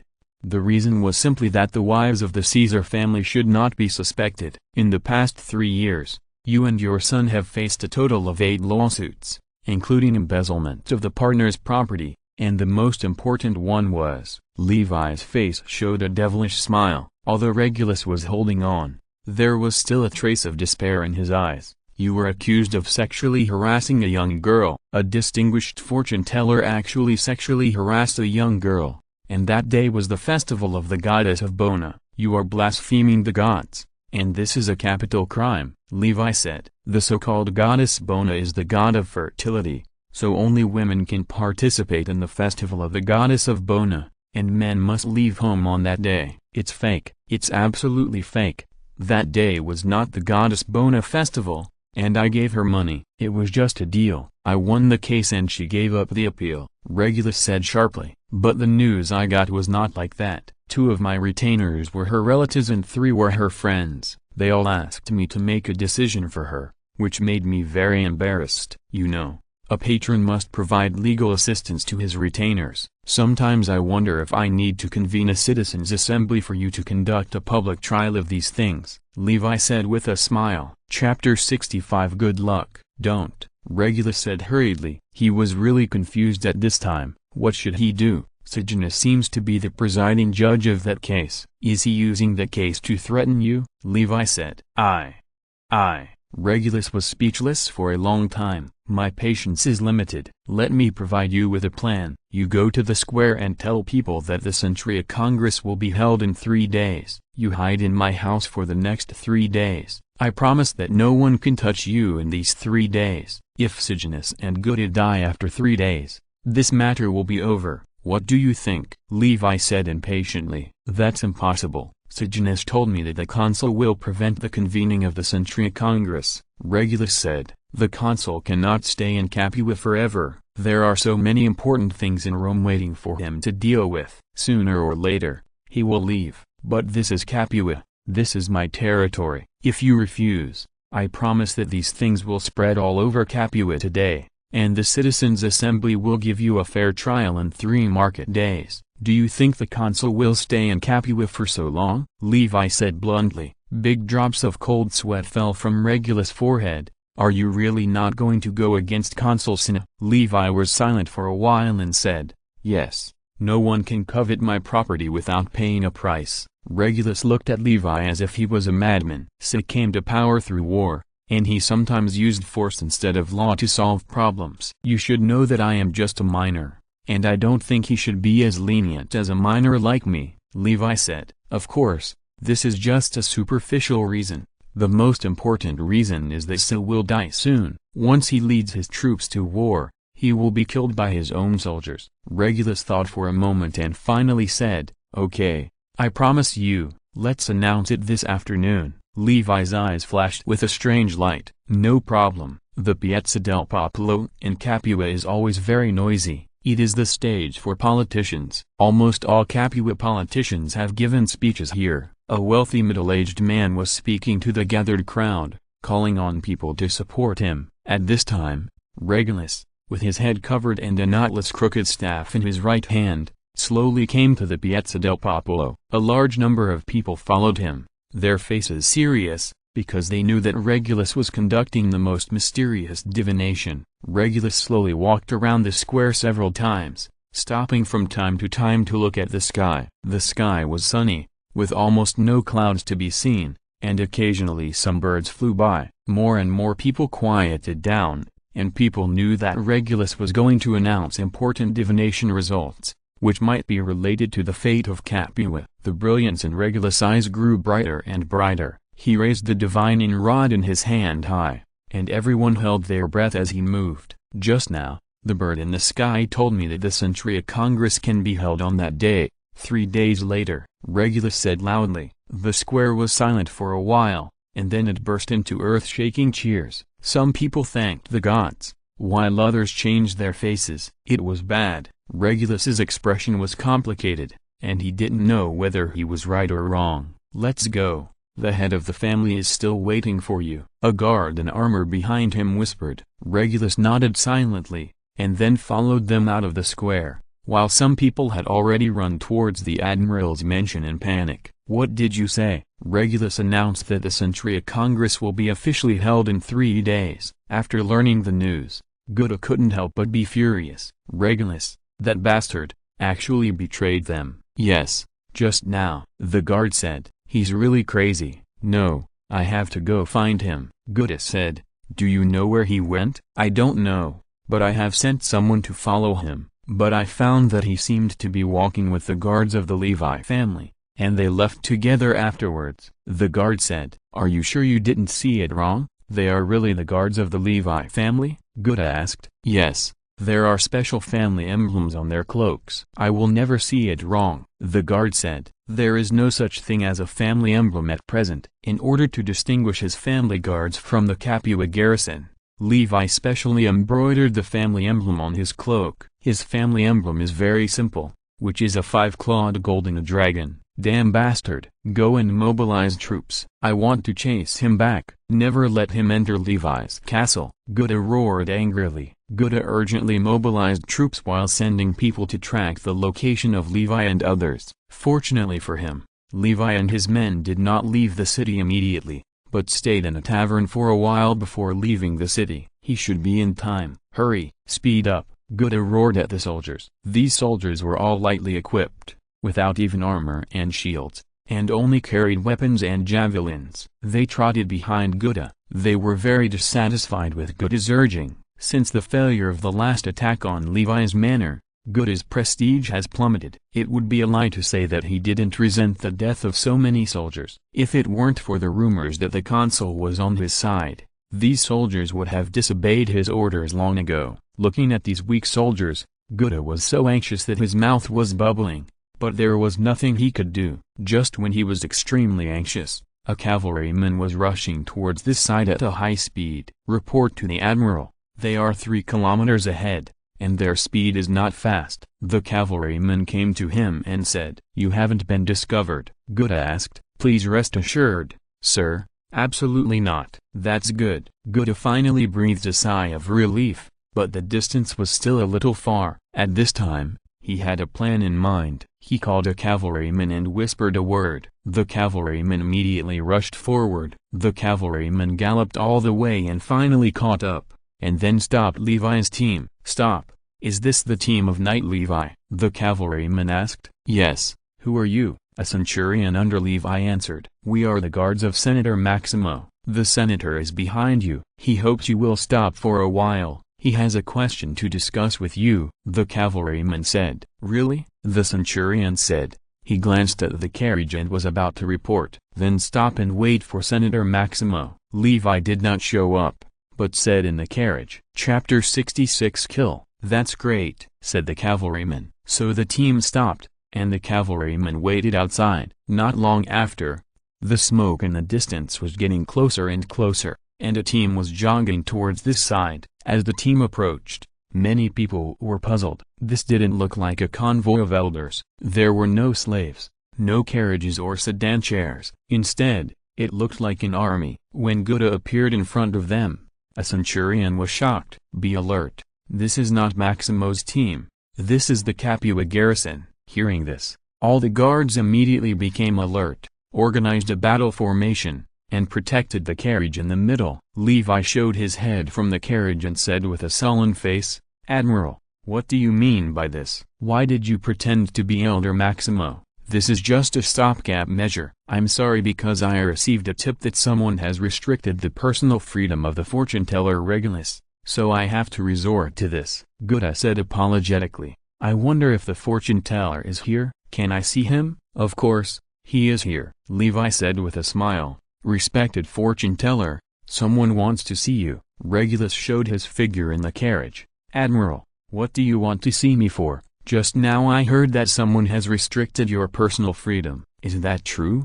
Gouda winked at him and said, No, absolutely no one forced me, Regulus said decisively. Since he had made a decision, he should stop being indecisive and making Levi unhappy. Then can you come over? I have something I want to talk to you about in private. Gouda smiled warmly, as if they were chatting with old friends. I'm sorry, there's nothing to talk about between you and me. Regulus shook his head repeatedly. If he really went over, he might be kidnapped by Gouda. It seems really regrettable that he doesn't want to talk to you, Levi said with a smile.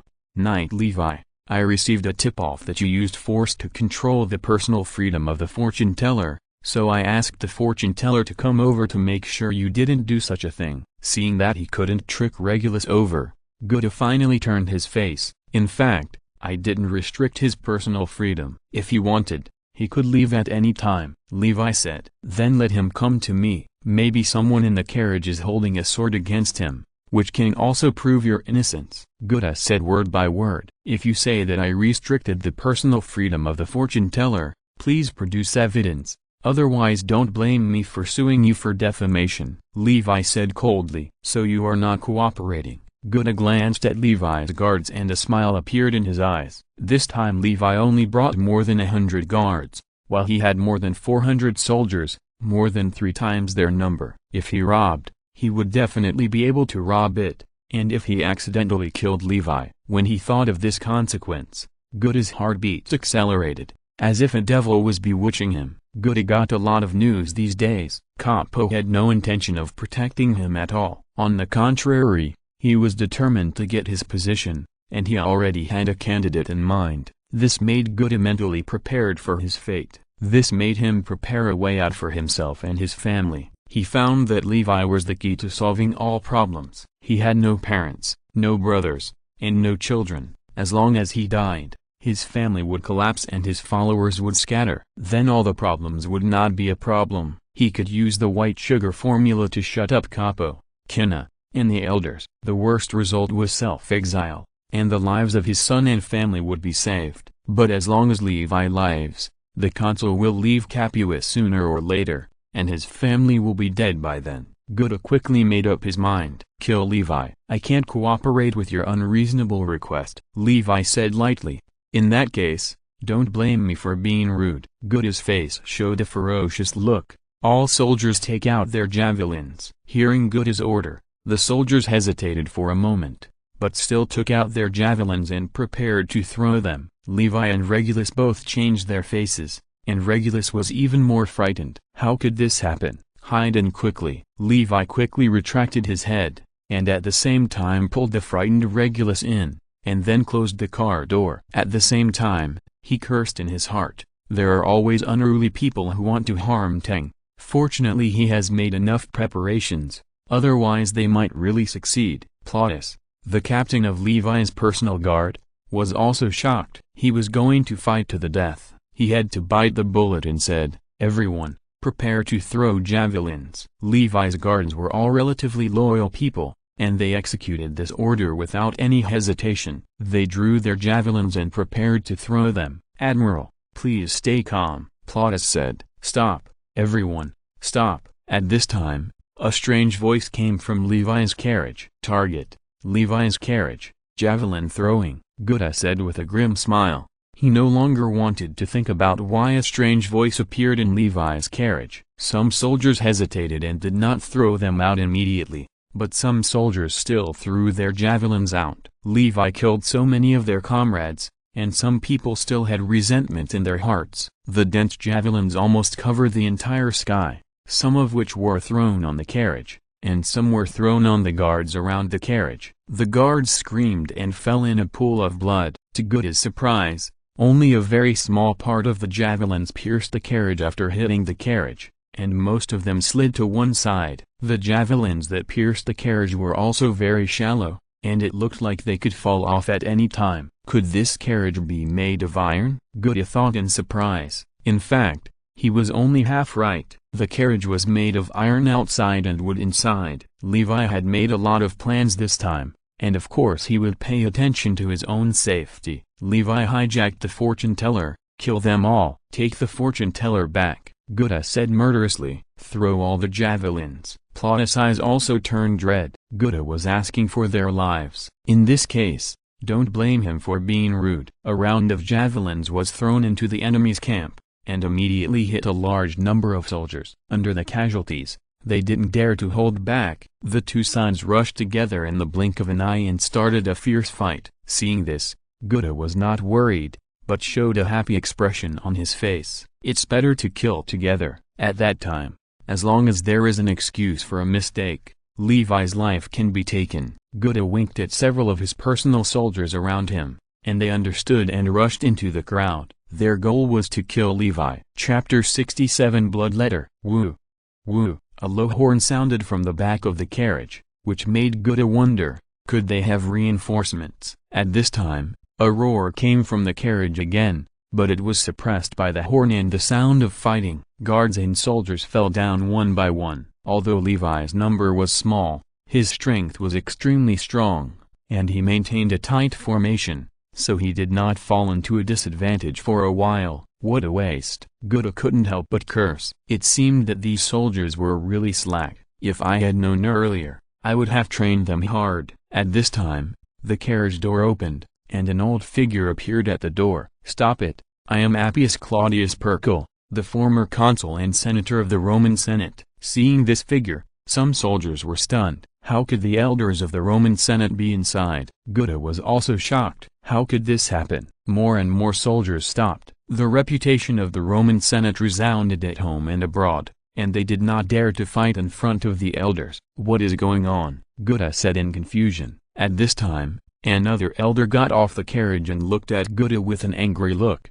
That was Senator Maximo. How could there be so many people hiding in the carriage? And he seemed to have sent someone to pretend to be Maximo's guards. Gutta, you are so bold that you dared to openly murder Knight Levi and Priest Regulus. If I weren't here, I'm afraid you would succeed. Perkel cursed. No, I learned that Levi had kidnapped Priest Regulus, and I came here to rescue him. Gutta said hurriedly. Rescue? You clearly knew that Regulus was in the carriage, but you still ordered the soldiers to throw javelins at the carriage. Is this your way of rescue? Maximo said angrily. Thinking about it, it was too dangerous just now. If the carriage was not made of iron sheets, he would at least be injured this time. It has to be said that Levi's carriage is of good quality, which makes him want to get one. Gutta was speechless after being questioned by Perkel. Regulus was also very angry. Even a soldier could see Gutta's murderous intention, let alone him. This made him lose all the guilt in his heart. Priest Regulus,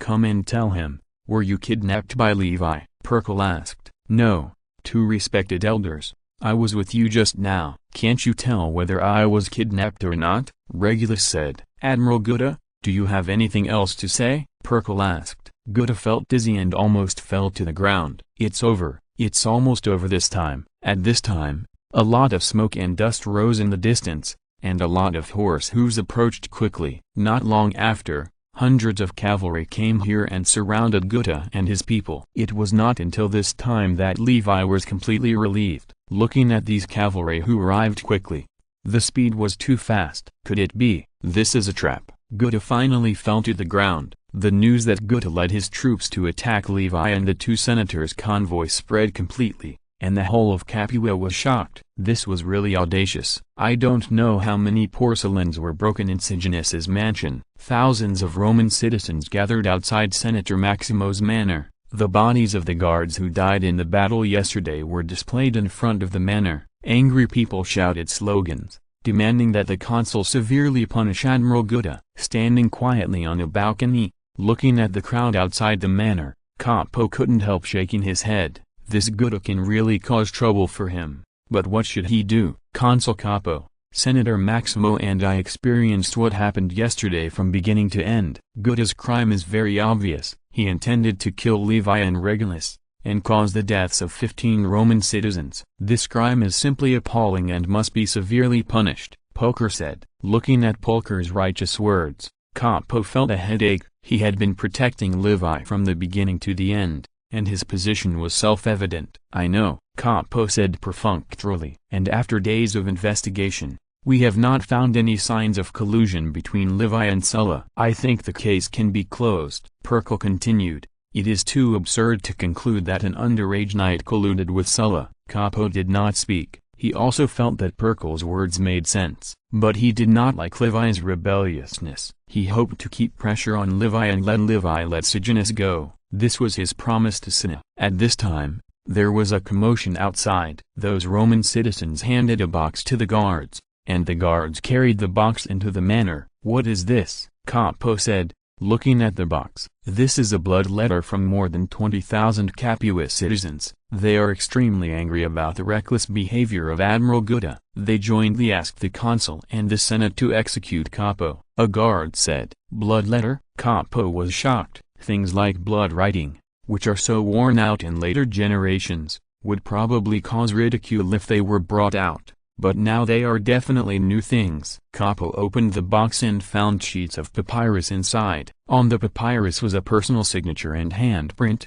all signed in blood. Looking at the bloody papyrus, Capo's hands trembled slightly. What a powerful method. This is not only forcing Gutta, but also forcing him. If he continues to protect Gutta, this news will spread, and someone will accuse him of going against the will of the people in the future. Pulcher was also surprised. Levi actually played this trick, which was really amazing. "This is the will of the people of Capua. I think it's time to make a decision," Pulcher said. "The will of the people of Capua?" Capo showed a hint of sarcasm on his face. "I'm afraid it's the will of that person." "What's the difference?" Pulcher said meaningfully. Capo was silent, facing the pressure from the two consuls. Levi refused to let Sejanus go, which made him very dissatisfied with Levi. At this time, a guard came hurriedly. "Report to the consuls and Senator Perkle." Just now, Consul Gutta confessed that he wanted to kill Levi several times because he coveted Levi's wealth. The guard said, "What did you say? Is this true?" Capo was shocked. Perkle's eyes were shining. This was done. "Yes, he is explaining everything." "Senators, please go over," the guard said. "Let's go quickly," Capo said. When they came to an interrogation room, Gutta, who looked decadent, was explaining how he and Sejanus conspired to seize Levi's property. Chapter 68, 100-Man Team Conference. Although only one day had passed, Gutta had changed a lot. Not only did his hair turn completely white overnight, but his face also became haggard, like a mummy who had lost his direction in life. Capo looked at the trial record and said, "Admiral Gutta, you can think about it. If you confess, you're dead." Ahem. Ahem. Governor Capo, I think your words are inappropriate. At this time, an elder said, and the implication of this reminder to Gutta was too strong. "I'm sorry." Capo gave an apologetic look, but still stared at Gutta. Gutta opened his cracked lips and finally said, "All this is true. We are indeed greedy for Levi's property. I've figured it out, and I confess my lies." Capo was silent. At this time, even he didn't know how to help Gutta. After a night of torment, Gutta finally made a decision. That is to use a secret and his own life in exchange for Levi letting his son go. He knew that Levi hated him deeply, and that secret alone might not be enough to exchange for the lives of their family. Since Cinna and Capo didn't care about his life or death, he didn't mind using his humble life to cause them some trouble. Sometimes it's interesting to see those big guys having a headache. In fact, he did it. At least Capo has a headache now. In that case, let's do it this way. Capo sighed and said. After learning the news of Gutta's confession, the people outside the manor were jubilant. Capo took the opportunity to give a speech to express his compliance with public opinion. As a famous orator in Rome, Capo's speech won cheers from the people. But Capo didn't feel much joy. He knew that he lost to an underage child. This made him feel extremely embarrassed, and even his impression of Levi was not good. But Levi didn't care about it. The next time they met, they might be enemies. Why should he care about the impression? A red sun rose from the east, spreading light and heat all over Capua. The citizens and slaves of Capua got up early and started their daily routine, but they all knew that today was an unusual day. 3 market days, one market day lasted 8 days, had finally passed. According to Roman law, the centuriate assembly or the citizens' assembly had to be held at least 3 market days after the announcement date to give both parties sufficient preparation time. The low sound of the horn echoed throughout the city, and the heralds on the city wall notified the citizens to gather in the square. At the same time, the horn sounded in front of the residences of Sejanus and Gutta, because they were the defendants, and the horn had to be blown in front of the defendants' doors as well. After breakfast, some interested citizens gathered from all directions to the People's Square, but when they arrived, they found that many people had come to the People's Square early, and they seemed to be very familiar with each other and started chatting with each other. Ha ha ha, Aeneas, I've always thought your child has a promising future. I didn't expect him to become a centurion. It's really amazing. I'll have to ask him to take care of my son in the future. A shrewd and skinny old man said to a middle-aged man with a full beard who was surrounded in the middle. The middle-aged man was tall and looked quite similar to the centurion Aeneas. You are really too polite. Your kid and Aeneas grew up together. Isn't it normal for you to take care of him? Old Aeneas said with a red face. In the future, Aeneas will be his big brother. If he makes a mistake, just scold him. If there are any errands, let him do it. Don't treat him as an outsider. The skinny old man said. Ha ha ha, how can this be? Old Aeneas' mouth closed with excitement. His family was the lowest class of Roman citizens, the standard proletariat. He was extremely poor since he was a child and was looked down upon by people. Because of this, Aeneas had to serve as a retainer for Livius, but he did not expect that after Aeneas became a centurion, the life of his family changed completely. Not to mention food and drink. Aeneas gave him 20 dinars every month, and he could spend it as he wanted, and he could support himself even if he did not want to work. Those who looked down on him because of his poor family also greeted him warmly. Even the downtrodden noblemen who lived near their house, who usually looked at people with squinting eyes, now spoke to him politely. Not to mention today, every guard brought his relatives and stood with them. In this way, old Aeneas found himself the center of the crowd. I don't know how many people surrounded him to flatter him. This made Aeneas, who was used to being looked down upon, very excited and flushed, as if he had drunk a few bottles of Greek wine. He wanted to say that if there was another such centurion meeting, please give him a dozen. He was full of gratitude to Levi, who had changed their family's life, and he was particularly happy about the convening of the centuriate assembly, so he felt that he had to do something for Levi, and he coughed and said, "This time the master of the family has called us together, and we must do things beautifully. Sejanus and Gutta are really too much. They even robbed the master's property and murdered more than 400 Roman citizens.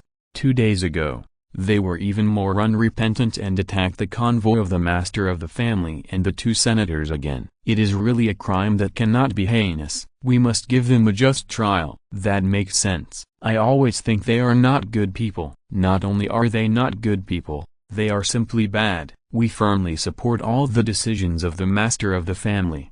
Seeing so many people agreeing with him, old Aeneas became even more proud. Unlike a group of old men, their children behaved much better. Levi did not allow his army to be a flattering army, so their style was still quite rigorous. Seeing his father squeezed in the crowd, trying hard to smile, Memmius felt like a knife cutting his heart. More than 20 days ago, he and Aeneas were a centurion and a deputy centurion respectively. He was even more valued than Aeneas. He was selected into the officer corps for key training, which is a place for training senior generals. Therefore, he looked down on Aeneas. Aeneas could not read a single word, and his brain was only full of muscles. He believed that he would surpass him sooner or later, but everything changed after that attack. Aeneas was highly valued by the head of the family. Not only did he become a centurion, but after recruiting more guards, it was said that he had a great chance to become a senior centurion. But he was brought down to the dust, just because of a moment of hesitation.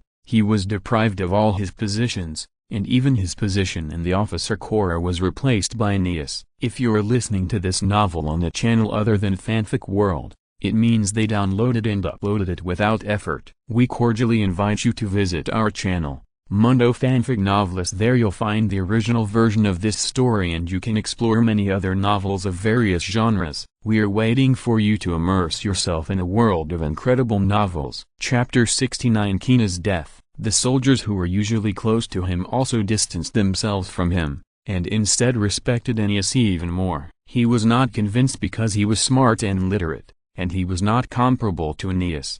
the reckless man. He heard that the guards were undergoing a major personnel reform recently, and a large number of senior officers might be appointed. He was determined to seize this opportunity and soar to the sky. At this time, there was a commotion outside. Levi, protected by a group of guards, slowly entered the square. Some Capua elders and nobles who were gathered together to chat also came over. They knew that Levi was the protagonist today. Facing the powerful Levi, every Capua elder and noble showed a flattering smile. No matter how much dissatisfaction they had in their hearts, they must not show it on the surface. Levi chatted cordially with the Capua elders. He knew that no matter how strong he was, he could not do without these people, especially today. They needed their support. But he had no idea in his heart, because Poker told him that Capo was very likely to cancel the convening of the Centuriate Assembly under the pretext of bad luck. Could it be that after working so hard for so long,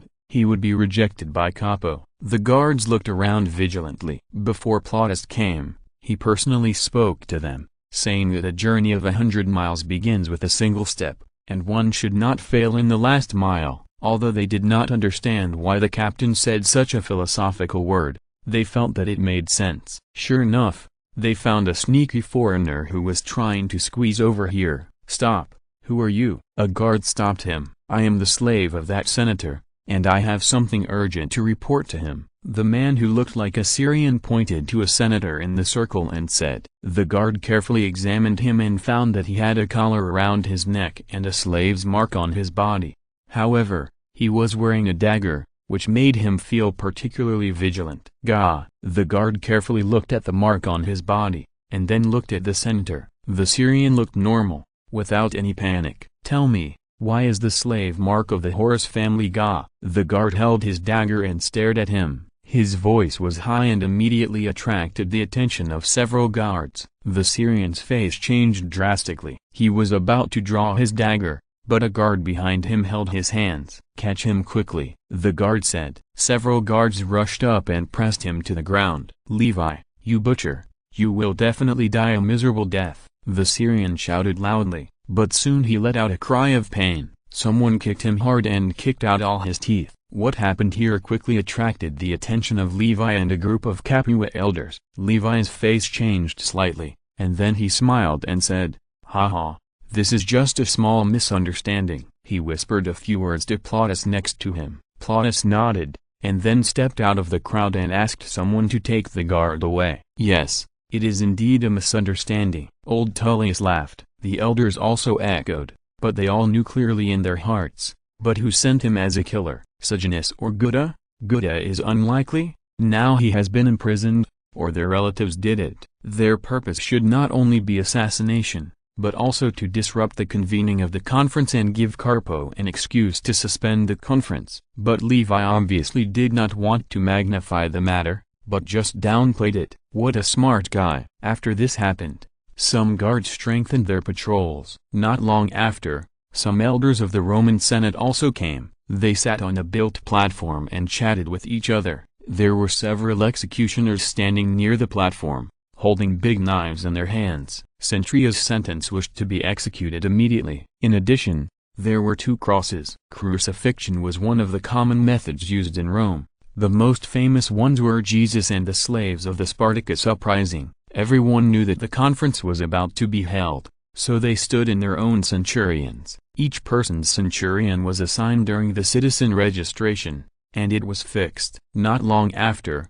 Gutta was brought up. His face was gray and his hair was messy. He quietly waited for his trial, and occasionally looked at Aulus with caring eyes. Aulus looked lost. He already knew that his father decided to sacrifice his life for his life, which made him feel extremely regretful. If things could be done again, he swore that he would never provoke Levi, but unfortunately there is no regret medicine in this world. Sejanus also came over accompanied by Dio and others. His face was not good, but he knew that he would be fine today, because Capo told him that he would stop the convening of the Centurion Assembly. He was not in a hurry. When Capo really couldn't stop it, he would really go into self-exile. A military bugle sounded. "Consul Capo is here," a soldier shouted loudly. Next, 12 guards holding pistols came to the platform, and Capo, wearing a purple border, also slowly walked onto the platform. He looked at the crowd quietly. More than 20,000 male citizens of Capua gathered in the dark square. Women were prohibited from attending the century assembly. When there were more than 10,000 people,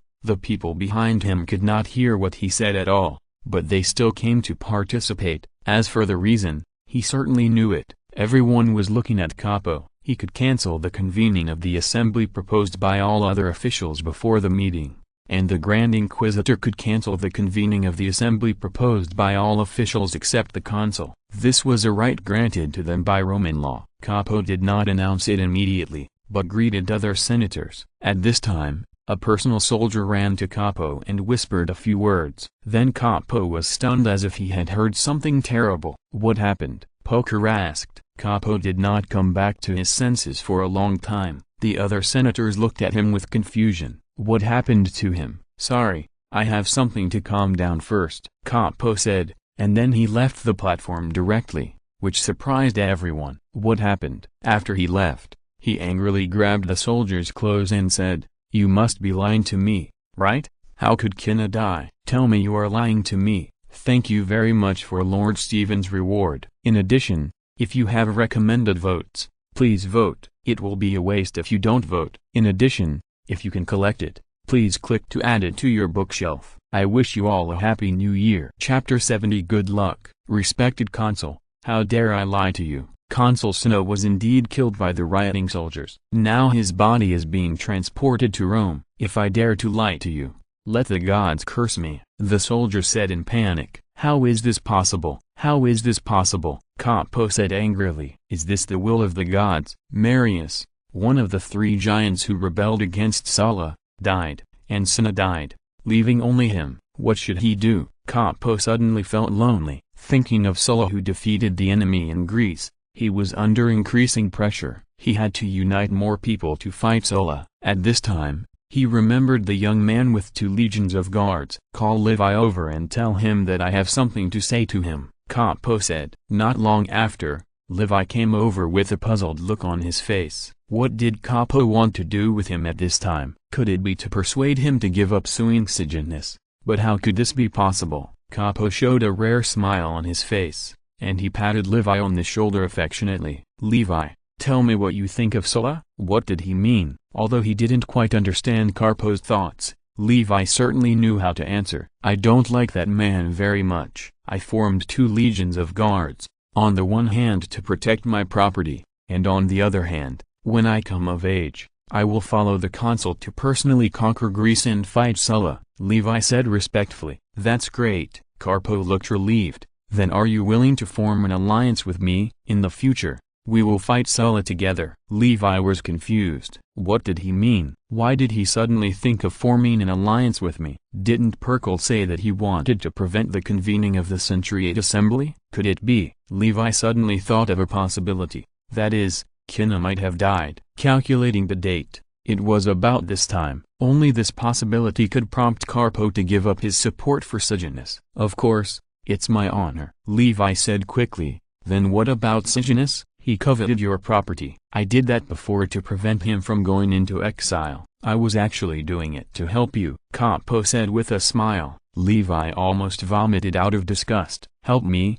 Do you really think I'm a fool? If Cinna hadn't died, you would have helped me. Then can I keep my 2 legions of guards? Levi asked. No problem. I will support you in the Roman Senate. Hearing this, Levi further confirmed his guess. Cinna must have died to make Capo's attitude change drastically. At this time, Perkel sent someone to call them. The people below couldn't wait any longer, so the 2 hurried back to their positions. Levi found that Capo and Lupus whispered for a while. Lupus's face changed drastically. After a few words, he fell silent, looking absent-minded. Capo walked to the front and then looked at the sky. Some people just don't understand and insist on going against the consul. Then I tell you in advance that today is a bad omen, Sejanus said triumphantly. But before he finished speaking, Capo said loudly, I declare today a good omen. There was a cheer in the square, and some even shouted Long live Capo, which made Capo smile. The elders were shocked. How could this be? Didn't he say that he would stop the convening of the Centuriate Assembly? How did it become a good omen? Sejanus was like a duck with its throat strangled, with a mouth big enough to fit a duck egg. He turned his head slowly and hard to look at the rostrum.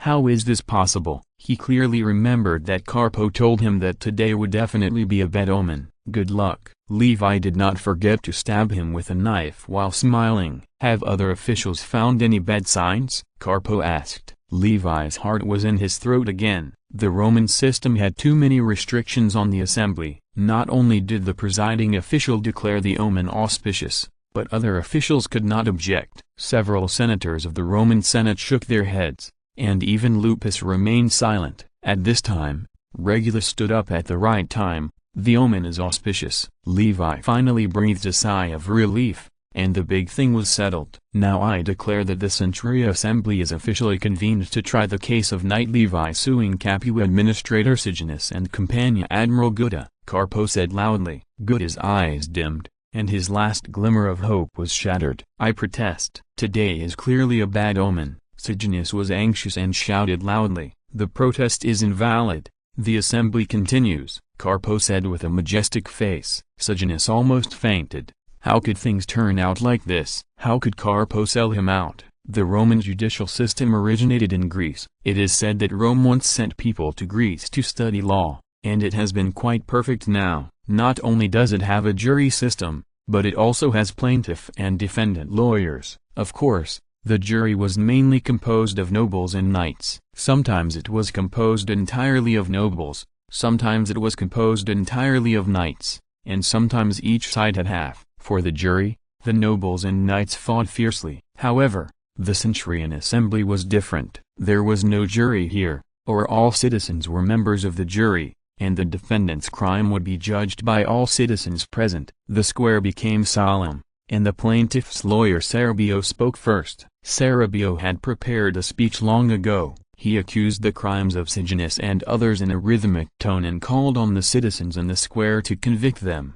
After the speech, Carpo asked, Defendants Sejanus, Gutta and several military tribunes, do you have anything to say? I plead guilty. I don't accept it. Gutta and Sejanus said respectively. Sejanus looked at Gutta with fire in his eyes. It was all because of this damn coward that he betrayed him, and he tried every means to save him. Gutta had no expression on his face. He knew that whether Levi was willing to release Aulus depended on his performance. Silence, silence. Carpo frowned and said, Sejanus, you speak first. Dear Archon, elders, and citizens of Capua, I absolutely do not agree with the accusation of Knight Levi. The reason I was there was completely deceived by Gutta. He told me that Levi and Sulla were in collusion. I was completely deceived. Sejanus said, I object. Sejanus took the initiative to contact me about this matter. It was on the 5th of 2 months ago. I remember it clearly. He took the initiative to contact me at my mansion and said that he had something important to discuss with me.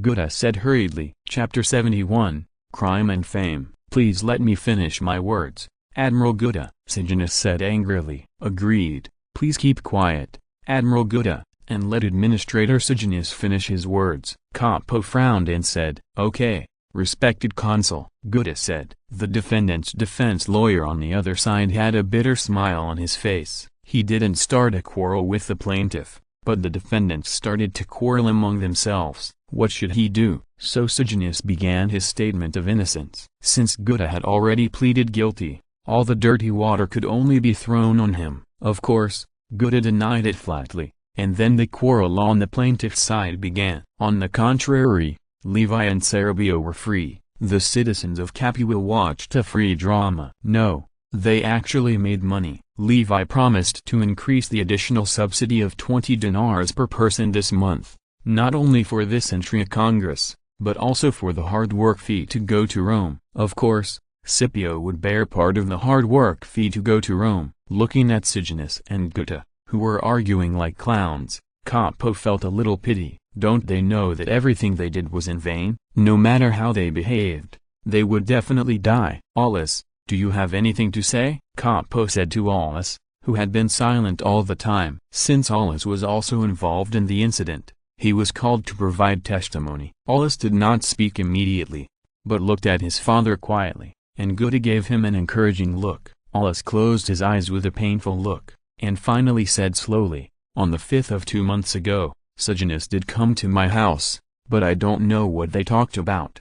That day, everyone exclaimed, "This is to send their father to the cross with their own hands." It is really a life drama, which fully satisfies the gossip psychology of the melon-eating crowd, and many people feel that the trip is worthwhile. There is a trace of relief and a trace of regret in Guda's eyes, and Aulus is full of guilt. Fake. This is all fake. They colluded. Sejanus cursed in a rage, and of course he denied Aulus' accusation. However, all this was meaningless. The Capua citizens present, or Levi behind them, were the ones who really decided their lives. The whole debate lasted for 2 hours, and finally the voting stage was held. Citizens of Capua, it's time for you to vote. Their lives and deaths will be judged by you. This will affect the lives of 2 nobles. I hope you can cast your votes carefully. Capo said expressionlessly. There was an immediate commotion below. The centuria assembly was a centuria assembly, so the votes were also in units of centuria. After discussion,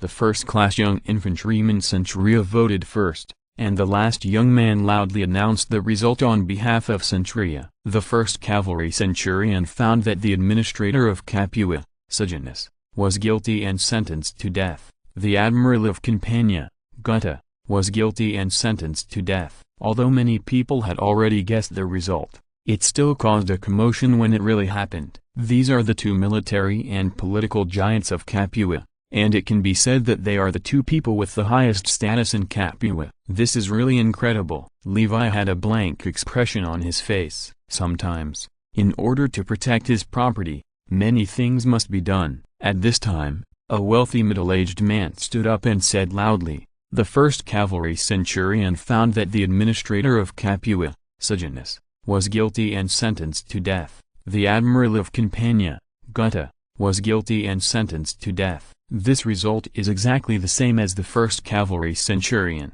As each centurion announced his result, Sejanus looked ashen, and this time he was really dead. When all the centurions announced their results, the vote counters quickly began to count the results. In fact, there is no need to count. The result is already obvious, except for a few centurions whose results are different. The other voting results are almost exactly the same. The voting results are out. A total of 189 centuries found Capua's administrator Sejanus guilty, and 184 of them sentenced him to death. I officially declare Sejanus guilty and sentence him to death. Hearing this, everyone exclaimed. This was truly a historic moment. Capo finally announced the voting results. A total of 190 centuries found Campania and Admiral Gutta guilty, and 178 of them sentenced him to death. I declare him guilty and sentence him to death. The atmosphere in the square was particularly solemn, with only Capo's voice echoing. People looked at Levi with awe. It was extremely cruel to pave his way to becoming a king with the lives of Capua's administrator and Campanian admiral. From now on, Levi will probably have everything under his control in Capua. After the charges were announced, it was time for the execution. I declare that according to the provisions of the 12 tables, Sejanus, Gutta, will all be crucified and whipped to death. Capo said loudly. The punishment in ancient Rome was extremely cruel. In ancient times, there was only one kind of punishment in ancient Rome, that is, the death penalty. The death penalty was used to eliminate the criminal physically because he did not abide by the order of the society. However, the way of executing the criminal was sacred. During the execution, the prisoner's hands were tied behind his back, chained to a wooden stake, stripped naked and tortured, and then laid flat on the ground, and his head was chopped off with an axe. This practice was exactly the same as slaughtering sacrificial animals, just like offering sacrifices to the gods. The Romans had an inherent thinking that executing a person was not enough to punish him. He must be tortured before execution. The prisoner was severely tortured to experience death in advance. Torture was a preparatory procedure for the death penalty stipulated by the law. Only in this way can other people be prevented from committing crimes again. Caesar also agreed with this view. He believed that the death penalty was not a punishment, and the real punishment for the death row prisoner should be tortured first. There were many death penalty methods in Rome, such as crucifixion, which was the most common and oldest method in Rome. Crucifixion here does not mean just nailing to the cross,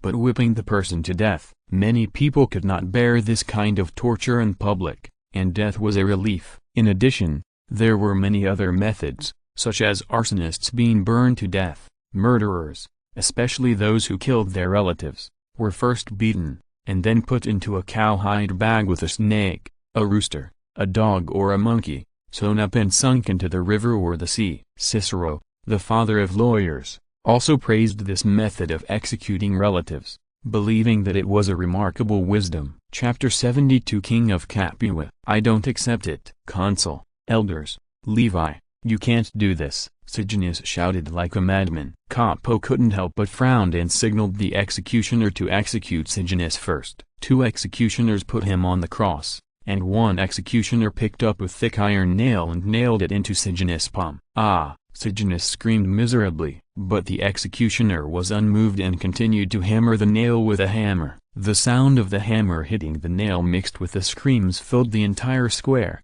and people watched it all quietly. Not long after, Sejanus was completely nailed to the cross. At this time, Sejanus's face was pale and he had fallen into a semi-comatose state. His whole body was wet, as if he had been fished out of the water. But this was just the beginning. Capo looked at him with pity. Begin the whipping. An executioner picked up a long black whip, first swung it hard and then hit Sejanus. Ah! Sejanus, who was half unconscious, woke up immediately and screamed. Snap, snap. The whip kept hitting Sejanus, who screamed again and again, fainted for a while, and was woken up again. Gutta and several military tribunes watched all this with horror. Although it was not the first time they had seen someone being crucified, everyone shuddered at the thought that this might happen to them. Levi also felt the same way. If he failed one day, would he end up like this? So he must not fail, Levi thought secretly. Not long after, no matter how the whip was whipped, Sejanus had no reaction at all. The executioner stepped forward and sniffed his breath, then said, "The prisoner is dead." Capo looked at Gutta and said coldly, "The next governor of Campania, Gutta." Gutta collapsed to the ground. The citizens' assembly was held on the second day of the Centurion assembly. Those who were prosecuted by Livius planned to flee Capua, but were blocked by Livius's men. Except for a few people, they were all sent to the cross by Livius. Livius also spared his son in accordance with the agreement with Gutta, but exiled him to Spain and never returned to Rome for life. 4 days have passed since the Centurion assembly, but the aftermath has not subsided. The people of Capua are still discussing the deaths of the 2 high officials and many knights and nobles. The Senate of Capua unanimously determined that Cerobio would take over the position of administrator of Sejanus. Capo and the 10-man committee also left Capua,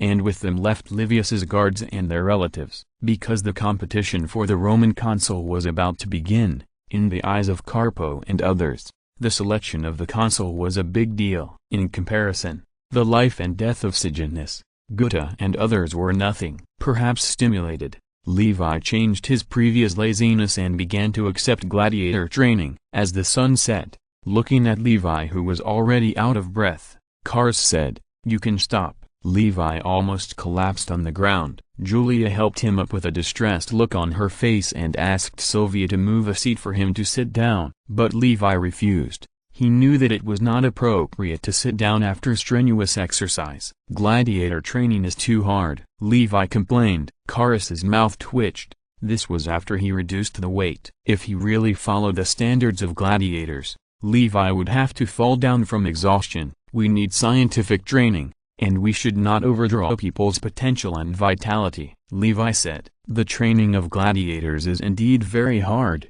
just like the athletes of later generations. The intensity of the exercise is very high, which makes them super strong, but they often suffer from injuries. This is not Levi's purpose, so he decided to set a training plan for himself. As for the TV show, Crassus can kill the legendary gladiator in a fair match, so it's just a watch. If this is true, Levi can eat a pile of shit. Cars was confused. What is scientific training? What's next? It's the turn of massage, Levi said. Yes, master, Cars said. Soon, Levi lay on a bed and began to enjoy Julia's oil massage. Of course, This is not Levi who is enjoying it, but a benefit that every gladiator can enjoy. Massage can not only relieve muscle fatigue, but also treat some chronic diseases. Not only the gladiators now, but also the athletes of later generations can enjoy massage every day. Yulia applied essential oil to her hands, and then began to massage Levi slowly. The ancient Romans were extremely fond of enjoyment and were proficient in all kinds of essential oil massages. A pair of warm and tender little hands moved up and down Levi's body. A faint smile appeared on Yulia's face, and waves of body fragrance invaded Levi's nostrils. Levi was hot all over, and little Levi protested angrily. Levi said viciously, "Do you know what the consequences of this are?" Yulia's eyes were as charming as silk, and her eyebrows raised. "Come if you have the ability." Levi straightened up, and at this time, a guard shouted outside, "Master, Gaeta wants to see you." Hearing this, the two froze together for a while. "That bastard!" Yulia cursed in a low voice. "Let him wait outside for a while," Levi said. "Yes, sir." So 10 minutes later, Gaeta walked into the room. I found that the atmosphere in the room was a little weird. Yulia blushed and lowered her head to massage Levi, while Levi was a gentleman with his head held high. "What's the matter?" Levi asked. "The assassin we caught confessed," Gaeta said. Hearing this, Levi was very excited. "Who ordered him?" "The assassin was an underground gladiator in Pompeii. He was bought by a stranger about 10 days ago. The stranger told him that he would be free if he killed you," Gaeta said. "Have you found the stranger?" "No. But we found that Aulus had executed a slave a while ago, and the slave had been out. I guess his destination is likely to be Pompeii," Gaeta said. Hearing this, Levi couldn't help cursing. "What a bastard, handing the assassin to Sarabeo and saying that Aulus sent him to assassinate me. I need him to capture Aulus." He changed his mind. Although he promised to let Aulus go, if Aulus sent someone to assassinate him, he would never be so pedantic as to abide by any agreement. "Okay," Gaeta said. "By the way, there is one more thing." "Gaeta, who do you think is the most loyal to me in the guards?" Levi asked. Chapter 73 Humiliation. "Most loyal? Of course it's me. My loyalty to the master is definitely the highest among all people," Gaeta said immediately without any hesitation, while holding his chest high, looking extremely glorious. Puff. Julia couldn't help laughing out loud, and Levi didn't know what to say. It was the first time he found that Gaeta was so shameless. "Master, what do you want?" Gaeta asked. "The competition for the administrator of Capua is about to start. I'm thinking about who should be the administrator," Levi said. "The competition for the administrator of Capua is after the consul. Although they will be elected in 1 or 2 months, they will not officially take office until the next year. Many official positions in Rome can only be held for 1 year, and in order to avoid monopolization, they cannot even be re-elected. For example, the consul can only be held once every 10 years. Therefore, Sarabeo only has a short career as an administrator for a few months, and then he will go to the Capua Senate to serve as a senator." "Do you mean to pick someone from the guard?" Gaeta said in surprise. "Yes. Do you want to be the administrator of Capua?" Levi asked. Gaeta's mind was in a mess for a moment. In fact, he had never thought about this problem, being an administrator. This was something he had never dared to think about before, but now an opportunity was in front of him. He did not doubt whether Levi was capable of doing this. In fact, all the Capua people firmly believed that Levi could do this. But if he really wanted him to be an administrator, he was a little scared. "In the future, we must train our people to enter the officialdom. We can't let others do everything," Levi said. Thinking about the price he paid this time, he felt heartbroken. If some of them were his own people, then things would be much easier. "I know," Gaeta said a little absent-mindedly. "You should go back and think about it. Give me the answer when you think it through," Levi said. Gaeta nodded and left here. "Master, do you really want him to be an administrator?" Yulia asked in surprise. "Why not?" Levi said with a smile. "Whether Gaeta is willing or not, Levi will definitely push him out to be an official in the future. It may not be necessary now, but it will definitely be in the future." "Paris, my dear friend, please don't leave. I can lower the price. Please don't leave," Aulus said anxiously, pulling the sleeve of the young man. The young man smiled bitterly. "Aulus, Please don't make things difficult for me. Don't you know that Levi has said that whoever dares to buy your property is against him? Who dares to offend him now?" Although Levi decided to spare Aulus' life, he didn't intend to let him have an easy time. He knew that Aulus was in a hurry to sell his property and go to Spain, and he was full of doubts about who sent someone to assassinate him. So he decided to suppress the scumbag a little. "But please help me. I have to leave Capua in a few days, otherwise I will be in big trouble," Aulus said pleadingly. Paris shook his head again and again. "I'm sorry, I can't help you. Why don't you look for someone else?" After that, he forced the slave to help pull Aulus away and left. Aulus looked frustrated. Since Levi had spoken, the sale of his property had come to a complete standstill. Now no one wanted to be Levi's enemy, so he contacted some stewards of Roman elders, hoping that they would buy his property at a low price, but they were also rejected. As long as these elders were interested in becoming consuls or their sons and nephews were on the official career path, they would need Levi's help one day. Why offend Levi for such a small matter? So Aulus was in a tragedy. Even if he sold his property at a low price, he still faced the situation of not being able to sell it. No, he had to sell his property quickly, otherwise once Levi found out about that, he would be dead. It seemed that he could only find those vampires, Aulus thought secretly. So Aulus left home and went to Cassius's house not far from this street. Cassius was a famous tax farmer in Capua. In addition to lending,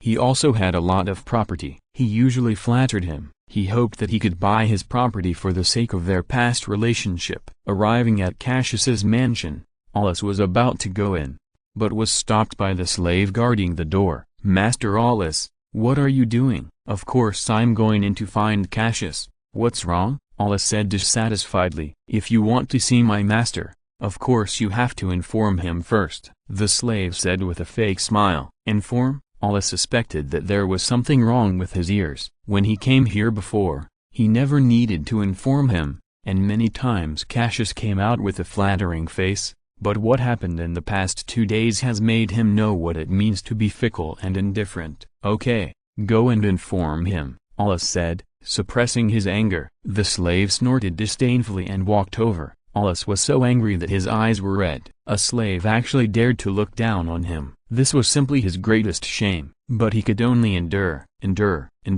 After a long time, Cassius came out with a few slaves. "Cassius, my dear friend, it's been a long time since we last met." Aulus suppressed his displeasure and tried to put on a smile. "Your dear friend? I don't deserve it. I remember that I bought some white sugar from Levi to sell in Rome, and you scolded me afterwards," Cassius said with disdain. This is all a misunderstanding," Aulus said with embarrassment. "And you often called me a dead fat pig and kicked me a few times before," Cassius said with a smile. He laughed very happily, but Aulus's face froze. "Are you here to humiliate me?" Aulus's face looked a little bad. "Of course not.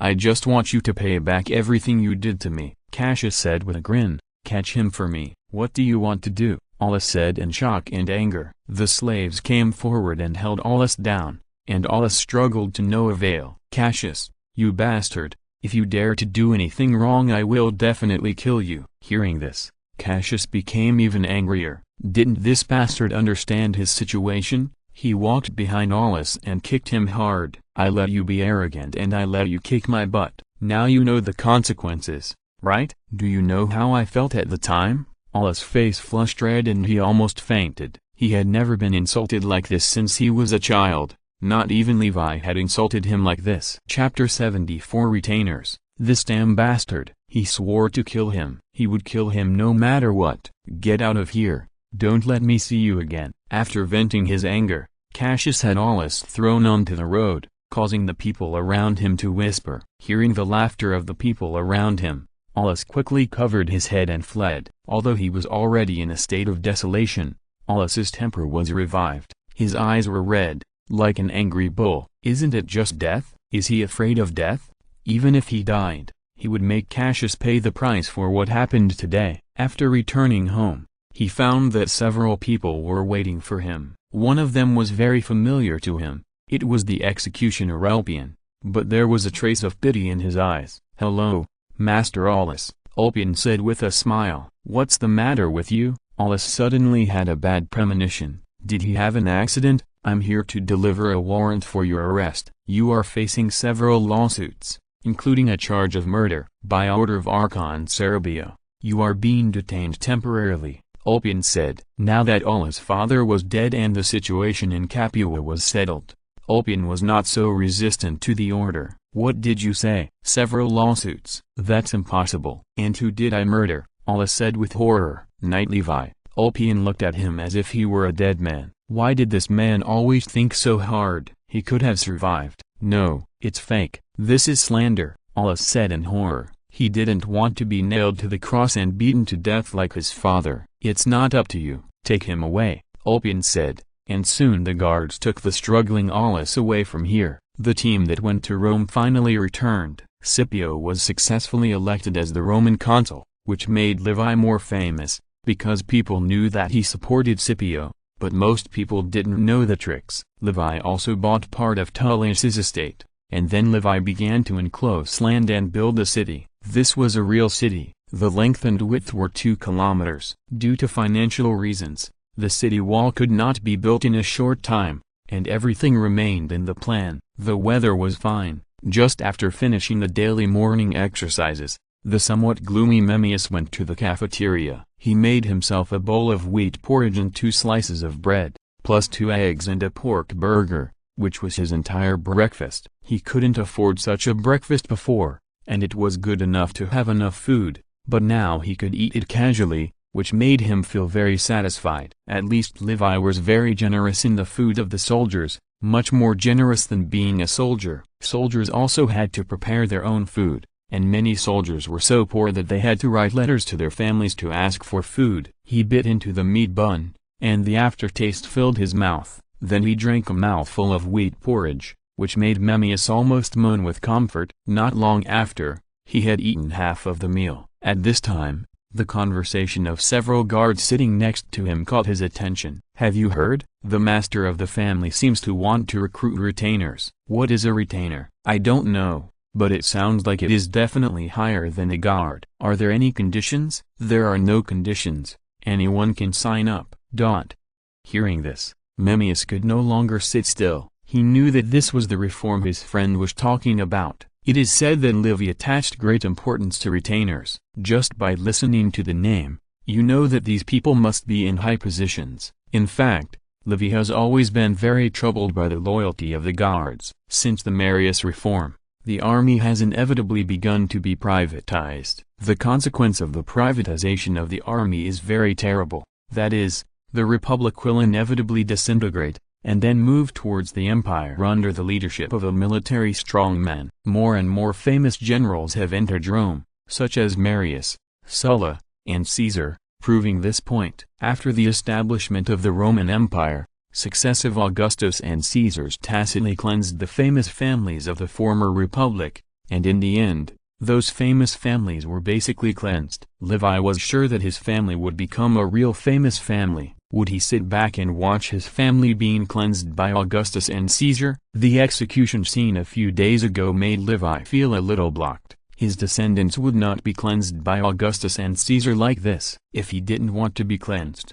he could only become Augustus himself. But it was not so easy to be a Roman emperor. The Roman Empire was a bit naive. It lacked a suitable theory to rule the people and command the army. Since the Caesar family claimed to be descendants of Venus, Caesar the Great strengthened his propaganda that he was a descendant of God after he came to power. This is very similar to ancient Greece and Egypt, which emphasized that the king was the descendant of the gods, or even became a god. For example, the famous Cretan kings Rhadamanthys, Minos and Aeacos, who were named the 3 judges of the underworld, are very outstanding, and Saint Caelia. The Egyptian pharaohs also claimed to be the descendants of gods. In order to ensure the purity of their bloodline, they even carried out internal insurgency. The Roman Empire took similar measures. That is, as long as the emperor did not make a big mistake during his reign, he could be deified after his death and worshipped as a god. In other words, the emperor became a god, which was completely different from medieval Europe and Eastern China. Medieval Europe and China emphasized the divine right of kings, not the emperor becoming a god. Moreover, Rome did not have the ruling doctrine of Confucianism, which led to the ancient Roman Empire being unable to control its army. One after another, Roman emperors were killed by the army and their bodies were thrown into the Tiber River. Even the position of the emperor was auctioned by the guards, and the highest bidder won. A wealthy senator won the throne of emperor but died soon after. The army, this monster, was extremely unscrupulous in the Roman Empire, so some emperors began to please the army. They even lived with the soldiers and dressed like a soldier, but squeezed the people to their heart's content. The money squeezed out was given to the army, but in the end the people and the Senate rebelled and killed the emperor. Levi found that whether he was honestly a noble family or an emperor, the consequences were worrying. This made Levi sigh deeply. Did he want to bend the Roman Empire to the right direction of divine right of kings, and also put a bridle on the monster of the army? So Levi decided that he must complete the ideological transformation of the army as soon as possible. He would join Sulla in rebellion next year. If even his guards did not follow him in rebellion, it would be a joke. Where did you hear that? Memmius walked over and asked. Someone just stuck to the door of the cafeteria, the guard said. Chapter 75 Test. Memmius didn't even bother to eat, and rushed out, but was stopped by a patrolling gendarme. Wait, you've finished your meal, and you want to run before you finish it. Begin. I forgot something, Memmius said awkwardly. I'll go back and eat now. Although the guards can eat whatever they want, they must finish their meals. Not a drop can be left, otherwise they will be punished with 20 strokes of the cane, which is the military law set by Livius himself. He went back and ate the bread and eggs in a few mouthfuls, but because of the speed, he almost choked. He drank half a bowl of wheat porridge in one mouthful and rushed out like the wind. At this time, there were already many people standing in a place outside the cafeteria, and Memmius managed to squeeze in. A papyrus notice was posted on it, with some information about the retainers written on it, and it was specially noted that if you become a retainer, you may never have a chance to be a Roman official in this life. These 3 days are special registration and test time, except for those on duty. There is no need for training at all. Although it is not written above what treatment the retainers enjoy, and they cannot become officials, anyone who is not a fool will know that this must be a good thing. As for being an official, is this something that ordinary people can imagine? Ordinary people have no power and no prominent ancestors, and the possibility of becoming an official is infinitely close to zero. After finding the registration method, he squeezed out immediately and walked quickly to the registration office. The registration office is located on the first floor of a 3-story building. At this time, there was a long queue at the registration office, and he had to queue up behind. One guard after another stayed in a small room for a while, and then left the small room. Hey, what questions did you ask in there? Someone asked a guard who was escorted out by the military police. The guard smiled bitterly and said, "This cannot be said, and those who have passed the assessment will be isolated for 3 days. The head of the family has ordered that no one is allowed to ask this question, otherwise the test qualification will be cancelled and military law will be dealt with." At this time, the military police also said. Hearing this, everyone couldn't help but lie. After that, the guard left the small building from another direction. Memmius's face became serious. He didn't expect the assessment to be so strict. After anxiously waiting, it was finally his turn. Walking into the stone house, he found that the captain of the guard, Gita, the military judge, and the cavalry commander, boldness, were sitting behind a table, with several clerks sitting next to them. There were white slogans painted on the stone wall. Obeying the orders of the master is the only duty of the guards. Recently, there are more and more such slogans, and they are posted everywhere. Long live Levi. Memmius saluted and said, "Please sit down." Gita said. Memmius sat down, put his helmet on the table, and sat down with his hands on his knees. "Your name, position, and unit number?" Liberius said. Gaius Memmius, ordinary soldier of the 3rd Squad of the 6th Centurion of the 1st Legion. Memmius said, "Now let me ask you a question. Are you sure you want to be the master's retainer? Are you sure no one is forcing, threatening or bribing you?" Liberius asked with a serious face. "Yes, I am absolutely willing," Memmius said seriously. "Okay, Then I will ask you a few questions. If one day you really become the master's retainer, are you willing to give up your loyalty to Rome and only be loyal to the master? Liberius asked, staring at his eyes closely. Memmius hesitated for a moment, but quickly said, I am willing. Are you willing to die for the master without hesitation? Liberius asked. I am willing. Memmius said, if the master wants to rebel one day, are you willing to rebel with him? Liberius asked coldly. A drop of cold sweat appeared on Memmius's head. What kind of question is this? But soon he said, I am willing. If the master asks you to do something illegal one day, such as killing someone, will you do it? Liberius continued to ask. Will. Memmius said, if the master of the family asks you to blaspheme the gods one day, will you do it? This question really stumped Memmius. Blaspheme the gods, this is really, I will, Memmius said against his will, but his hesitation and guilty conscience had already been seen by the three people. They exchanged glances and shook their heads. Okay, you can go down. Our questions end here. Remember that this assessment must be kept confidential. You have to be isolated from other soldiers who have been assessed for a period of time.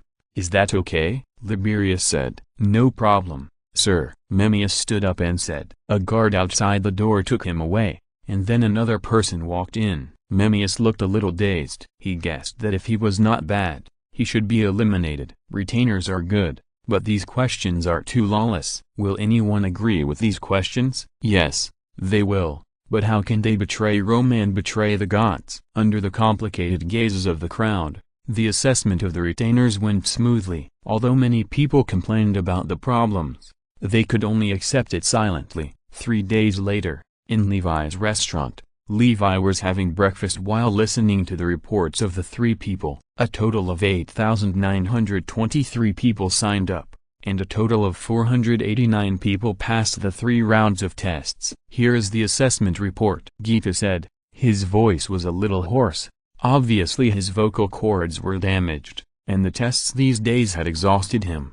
Yulia took the assessment report he handed over and put it on the table in front of Levi. So many, Levi said in surprise. He thought it would be good to have 200 people. He picked up the report and read it carefully. It was actually several forms. How many people were eliminated in which round of assessment, and on which question. There were detailed records on it, which gave Levi a preliminary understanding of the loyalty of the guards. It seems that we can't arrange so many people. Should we eliminate more? Gita asked. Levi thought about it and finally shook his head. No, loyal people are hard to come by, Levi said. He found that he was hiring more and more like a certain transport captain. He liked loyal people very much, but he didn't like people who were capable but not very loyal. This made him laugh and cry. After all, his future mission was to overthrow the entire order of the Republic, and even overthrow theocracy. If they were not loyal, they would most likely become his enemies. How should he arrange them? If we talk about loyalty,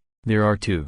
One is the Japanese samurai and the other is the Western knight. End of this chapter. Thank you very much for reaching the end. Don't forget to like. Looking for more exclusive content and immediate access? Subscribe to our Patreon. Remember, every like, subscription, or donation encourages us to continue. Thanks to everyone. See you in the next video.